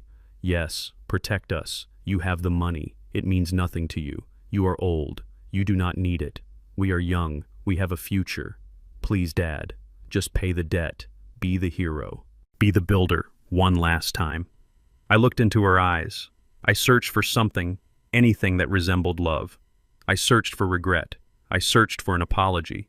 But I saw nothing. I saw only greed. I saw entitlement. Even now, with a knife to her throat, she felt entitled to my labor. She felt entitled to the sweat off my brow. She did not care that they had stolen from me. She did not care that they had abused me. She only cared that I had the means to save her from the consequences of her own actions. She did not see me as a father. She saw me as an ATM. She saw me as a resource to be mined until it was empty. "You are a general contractor, Dad," she pleaded, desperate now. "You fix things. Fix this." I pulled my hands away from hers. I took a step back, breaking her hold. I smoothed the front of my wrinkled stolen suit. I adjusted my glasses. I looked at the enforcers who were watching the scene with impatient eyes. I looked at the FBI agents who were finally moving in, closing the net. I looked down at my daughter. "I am wealthy, Keisha," I said. My voice was steady, calm, and final. "I have millions in the bank. I own buildings you walk past every day. I built half this city. I have enough money to pay these men 10 times over and not even feel it. I could write a check right now and this nightmare would end for you." Hope flared in her eyes. She smiled through her tears. "Yes, Dad. Yes. Thank you. I knew you would, but I'm not going to pay them," I said. The smile froze on her face. "What?" I said no. "But Dad, why? You have it. You just said you have it. I do have it, but I'm not stupid." I gestured to the room, to the wreckage of the dinner, to the stolen luxury bags, to the man cowering on the floor. "You stole my house, Keisha. You put me in a basement. You made me scrub your floors. You treated me like a dog in the street. You took my wife's ashes and you put them in a cardboard box in the garage." I leaned down close to her face so she could hear the whisper of my rage. "You broke the one rule of construction, Keisha. You never build on a rotten foundation, and you two are rotten to the core." "Dad." "Please," she wailed, reaching for me again. "Do not touch me," I snapped. I stood up straight. I looked at the scarred man holding the broken bottle. "She is all yours," I said. Brad screamed. "You monster! You selfish old monster!" I turned my back on them. I walked toward the elevator. "I am not a monster, Brad," I said over my shoulder. "I am a retired electrician living on a pension, and I cannot afford to pay your debts." The scarred man stepped forward, raising the bottle. "That is enough talk," he growled. "Time to pay up." But before he could bring the glass down, a voice boomed from the other side of the room. "Federal agents, drop the weapon." The room exploded into motion. The foremen and windbreakers drew their weapons. The doors to the kitchen burst open and more agents poured out. The lobby entrance swarmed with uniformed police officers. Desmond had timed it perfectly. He had let the scene play out. He had let them confess. He had let them threaten violence. And now he was bringing the hammer down. I stood by the elevator doors watching the chaos. I watched the enforcers drop their weapons and raise their hands. I watched Brad try to crawl under the table only to be dragged out by an agent. I watched Keisha screaming my name as they put her in handcuffs. I pressed the call button for the elevator. The doors slid open. I stepped inside. I did not look back. I did not need to. I knew what ruin looked like. I had seen plenty of buildings collapse in my time, and this one was coming down beautifully. The restaurant erupted into a chaotic symphony of shouting and shattered glass as the tactical team swarmed the room. It was a scene of absolute pandemonium set against the backdrop of a quiet Chicago skyline. The diners who had been whispering about my appearance moments ago were now scrambling under their tables, shielding their heads with linen napkins. The FBI agents moved with a precision that was terrifying to behold. They did not scream. They did not hesitate. They flowed around the tables like water, cutting off every exit, securing every angle. The two enforcers from Shadow Creek, the men who had been moments away from carving Brad up like a holiday turkey, tried to fight. It was a mistake, born of instinct rather than logic. The bald man swung a heavy fist at the first agent who approached him. The agent ducked under the blow and drove a taser into the man's midsection. The sound of the electric discharge was a sharp crack, followed by the heavy thud of 300 pounds of muscle hitting the floor. The scarred man raised his hands, instantly dropping the jagged champagne bottle. He knew when the odds were beat. He was shoved against the wall, his face pressed into the expensive silk wallpaper as cuffs were slapped onto his wrists. Brad was a different story. He was not a fighter. He was a rat. When the shouting started, he had tried to scramble under the table, seeking shelter beneath the tablecloth stained with his own blood and spilled wine. I watched as two officers grabbed him by his ankles and dragged him out. He was kicking and screaming, his tuxedo jacket riding up to his armpits, his dignity completely gone. "Do not touch me. I am a victim here. Those men were going to kill me. Shut your mouth!" The lead agent barked. He hauled Brad to his feet. Brad's legs were jelly. He could barely stand. He looked at me, his eyes wide with a desperate, pleading madness. "Malik, tell them. Tell them I am family. Tell them this is a misunderstanding." I stood by the elevator, my hands calmly at my sides. I watched the spectacle with the detached interest of a building inspector looking at a structure that had failed its safety audit. I did not say a word. I did not need to. The evidence was speaking for me. The room smelled of fear. It is a specific scent, sharp and metallic, cutting through the aroma of lobster and steak. Brad smelled like it. He was sweating profusely, his expensive hair product running down his forehead into his eyes. Officer Brad stammered, looking at the badge on the man's chest. "You do not understand. My father-in-law, he is senile. He gets confused. He gave me that card. He told me to use it." The agent ignored him. He spun Brad around and slammed him against the pillar. He kicked Brad's legs apart. He patted him down, finding the wallet in his back pocket. He pulled out my driver's license and my social security card. "Is your name Malik Jefferson?" the agent asked, holding up my ID. "No, but he gave it to me for safekeeping." Brad lied. He forgets things. The agent passed the ID to another officer and pulled a pair of steel handcuffs from his belt. The sound of them ratcheting tight around Brad's wrists was the sweetest music I had heard in years. It was the sound of consequences arriving. Bradley Miller, the agent said, his voice a monotone drone that carried the weight of the federal government. "You are under arrest." "For what?" Brad shrieked. "Using a credit card." "It is a misunderstanding. I will pay it back." The agent spun him around so they were face to face. He pulled a folded document from his jacket pocket. It was a warrant. "You are under arrest for 18 counts of wire fraud, 12 counts of aggravated identity theft, bank fraud, and interstate transportation of stolen goods." "That is ridiculous," Brad spat. "I did not steal anything," the agent continued as if Brad had not spoken. "You are also being charged under Illinois state law for forgery of a legal document regarding the sale of the property at 4215 Martin Luther King Drive. We have the forensic analysis of the signature. It is a match for your wife's handwriting authorized by a fraudulent power of attorney that you conspired to use." Brad went pale. He looked at Keisha, who was standing frozen near the window surrounded by 2 female officers. "She did that," Brad shouted. "She signed it." "Not me. It was her idea." The betrayal was immediate. The rat was eating its own tail, and the agent said, raising his voice to cut off Brad's cowardly deflection, "There is one more charge, the most serious one." He reached into a file folder held by another officer. He pulled out a photograph. It was a glossy 8x10 print. It was the photo I had taken in the basement, the photo of my face covered in blood, the photo of the gash on my temple. "You are charged with aggravated battery of a senior citizen and elder abuse." Brad stared at the photo. His mouth opened and closed. "I did not mean to," he whispered. "He fell. He tripped." "We have the audio recording," the agent said. "We have a recording of you demanding the watch. We have a recording of the struggle. We have a recording of you laughing about his injury afterward. We have you, Brad, dead to rights." Brad looked at me across the room. He saw the bandage on my head. He saw the way I was looking at him. Not with anger, not with hate, but with the cold indifference of a judge passing a sentence.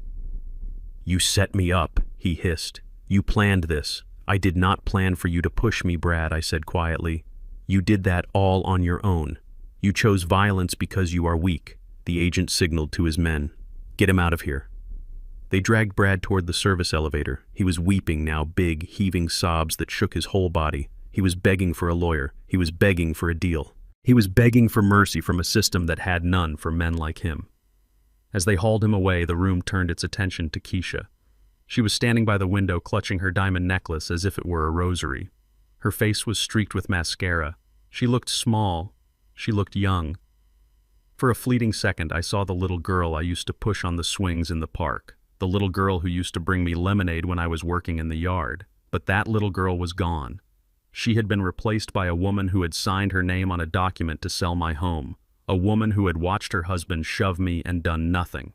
The female officer stepped forward. She did not handle Keisha roughly, but she was firm. "Keisha Jefferson," she said. Keisha looked at me. Her eyes were wide pools of panic. "Dad," she whimpered. "Dad, tell them I did not know." I stood still. The silence stretched between us.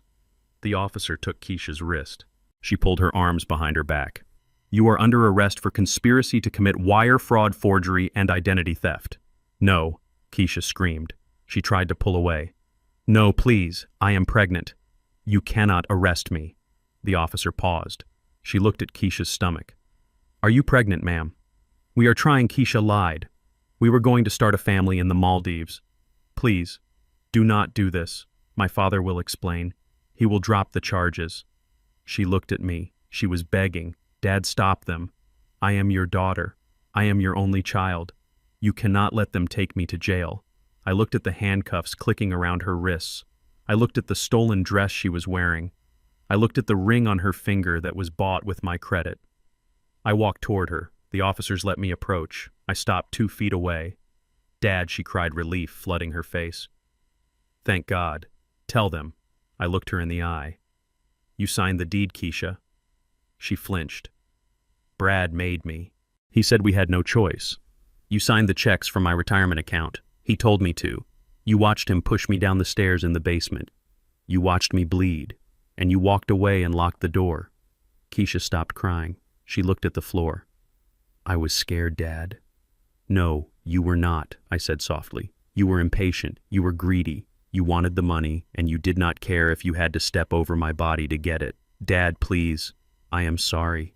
I am so sorry. I reached into my pocket. I pulled out a small, folded piece of paper. It was the note she had left on the kitchen counter the day she sold the house. The one that said she was going out for groceries when she was actually at the notary office signing away my life. I tucked the paper into the neckline of her stolen dress. You are not sorry you did it, Keisha. You are sorry you got caught, I signaled to the officer. Take her. No, Keisha screamed. She lunged toward me, but the officer held her back. Dad, Daddy, do not leave me. I will die in there. I cannot go to prison. I am not like them. I turned my back on her. It was the hardest thing I had ever done. Every instinct in my body, every biological imperative as a father screamed at me to turn around, to protect her, to fix it.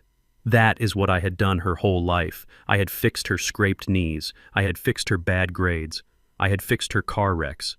But I could not fix her soul, and I could not fix this. I walked toward the elevator. Her screams followed me. They echoed off the glass walls of the restaurant. Daddy, please, I love you. I pressed the call button. I stared at the numbers lighting up above the door. 94, 95. The doors slid open. I stepped inside. Desmond was standing there in the lobby waiting for me. He saw my face. He saw the blood on the bandage. He saw the look in my eyes. He did not ask if I was okay. He knew the answer. Is it done? He asked. It is done, I said. The doors began to close. I saw Keisha one last time through the narrowing gap. She was being led away, her head hanging low, her shoulders shaking. She looked like a broken doll. The doors shut with a final thud. The sound of her crying was cut off, instantly replaced by the hum of the elevator motor. I was alone in the steel box, descending 95 floors back to the earth. I leaned my head against the cool metal wall. I felt the vibration of the cables. I had my money. I had my house back. I had justice. But as the numbers ticked down floor by floor, I realized I had paid a price higher than any of the ones Brad had racked up on my card. I had paid with my family, and there was no refund for that. The winter winds of Chicago had finally retreated, replacing the biting cold with the gentle warmth of a late spring afternoon. I stood on the sidewalk looking up at the house at 4215 Martin Luther King Drive. The yellow stop-work order was gone. The broken window where the excavator had smashed through was repaired with custom glass that matched the original 1920 specifications. The scent of fresh paint and wet soil filled the air. It smelled like renewal. It smelled like victory. It had taken 6 months of legal warfare to get here. When the FBI raided the restaurant, the fallout was immediate, but the cleanup was messy. Shadow Creek LLC tried to put a lien on the property, claiming they were victims of fraud entitled to compensation. The city had fines pending for the landmark violations. It was a tangled knot of liability that would have choked a lesser man. But I was not a lesser man, and I had Desmond Clark. We did not fight them with fists, we fought them with the checkbook of the Beatrice Jefferson Trust. We bought out the bad debt Shadow Creek held over the property for pennies on the dollar because they were terrified of the federal investigation Brad had brought to their doorstep. We paid the city fines. We cleared the title. It cost a significant portion of the liquid cash in the trust, but money is a renewable resource. Dignity is not. I walked up the steps to the porch. I ran my hand along the railing. I had sanded and refinished it myself over the last few weeks. The wood felt warm and solid under my palm. I sat down on the new rocking chair I had bought. It was teak sturdy and built to last. I looked out over the neighborhood. The sun was setting, casting long, golden shadows across the street. I was back. I was in my home. And this time no one was going to take it from me. A black Mercedes pulled up to the curb. It was not the Maybach this time, but a sleek S-Class. Desmond Clark stepped out. He was carrying a leather portfolio, and he looked tired, but satisfied. He walked up the path and sat in the chair next to me. "Good evening, Malik." "Good evening, Desmond. You look like a man who just finished a marathon."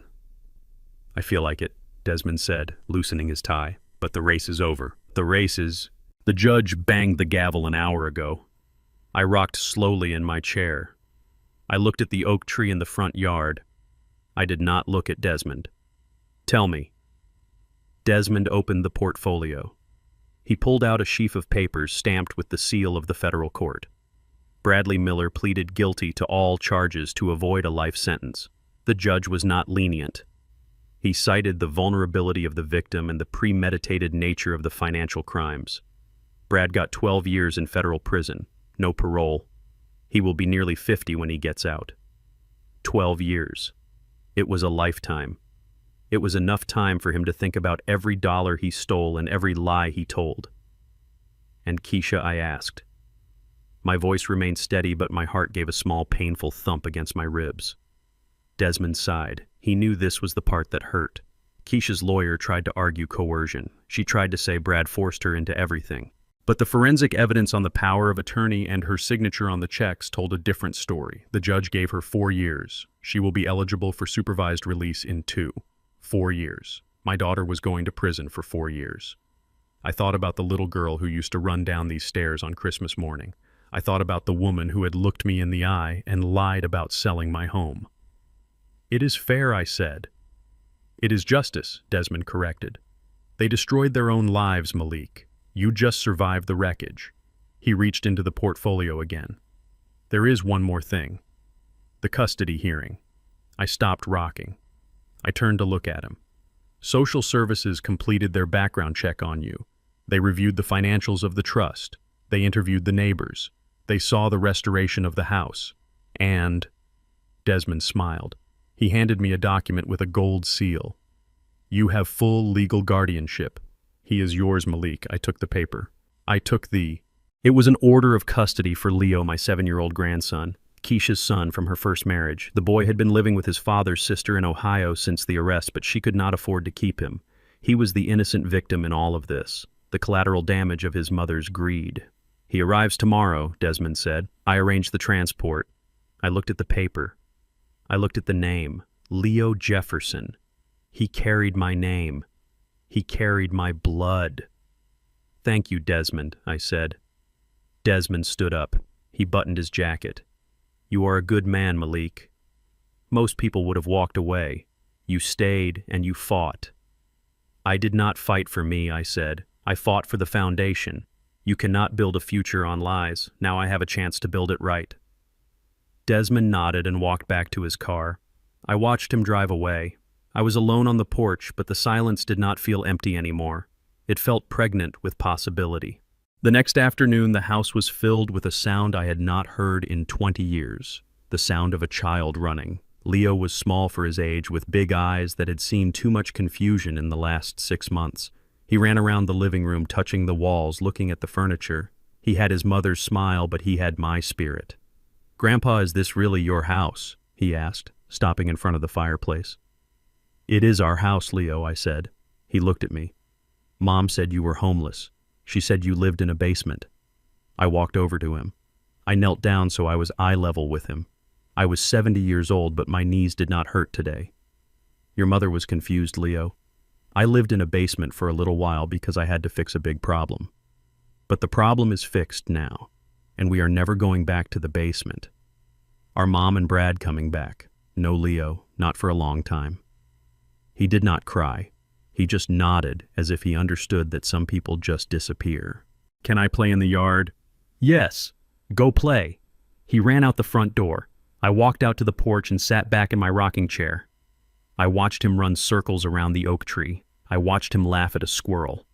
I reached into my pocket and pulled out my smartphone. Not the BlackBerry. The regular one. The one Brad had taken from me and the police had returned. I opened the contacts. I scrolled down to Keisha. I looked at the number. I thought about the 4 years she was facing. I thought about the letters she had sent me from the county jail. Letters begging for money for the commissary. Letters blaming Brad. Letters that never once said I am sorry for hurting you, Dad. She had not learned. Not yet. Maybe in 4 years she would. Maybe she never would. But my job was not to wait for her to learn. My job was to protect Leo. My job was to make sure the next generation of Jeffersons understood the value of a dollar and the value of a name. I pressed the edit button. I scrolled down to the bottom of the screen. Delete contact. My thumb hovered over the red text. I took a deep breath. I smelled the fresh-cut grass. I heard Leo laughing. I pressed it. The name disappeared. I put the phone on the small table beside me. I picked up my cup of tea. It was Earl Grey, hot and sweet. I took a sip. I felt the warmth spread through my chest. I looked at the sun dipping below the horizon, painting the Chicago sky in shades of purple and orange. I looked at my house standing strong and solid against the coming night. I was 70 years old. I had lost a daughter. I had been beaten, robbed, and humiliated. But I was still standing. I was still the general contractor of my own life. I watched Leo pick up a stick and pretend it was a sword fighting invisible dragons in the yard. "You get them, Leo," I whispered. I leaned back and closed my eyes, listening to the city breathe. People say life ends when you get old. They say you become invisible. They say you are finished. But they are wrong. I smiled. Life begins at 70. And I had a lot of work to do. I spent 40 years building skyscrapers, but the hardest thing I ever had to build was my own self-respect. I learned the hard way that kindness without boundaries is just self-destruction. You cannot save people who are determined to drown, especially when they are trying to use you as their life raft. Real family is not defined by DNA. It is defined by loyalty, mutual respect, and love that doesn't cost your dignity. If you are giving everything to people who give you nothing but pain, remember this. Walking away is not an act of cruelty. It is an act of survival. You are never too old to pour a new foundation. If you enjoyed this story of justice, please hit the like button and subscribe to the channel for more. And tell me in the comments below, have you ever had to cut off a toxic family member to protect your own peace? I read every single one.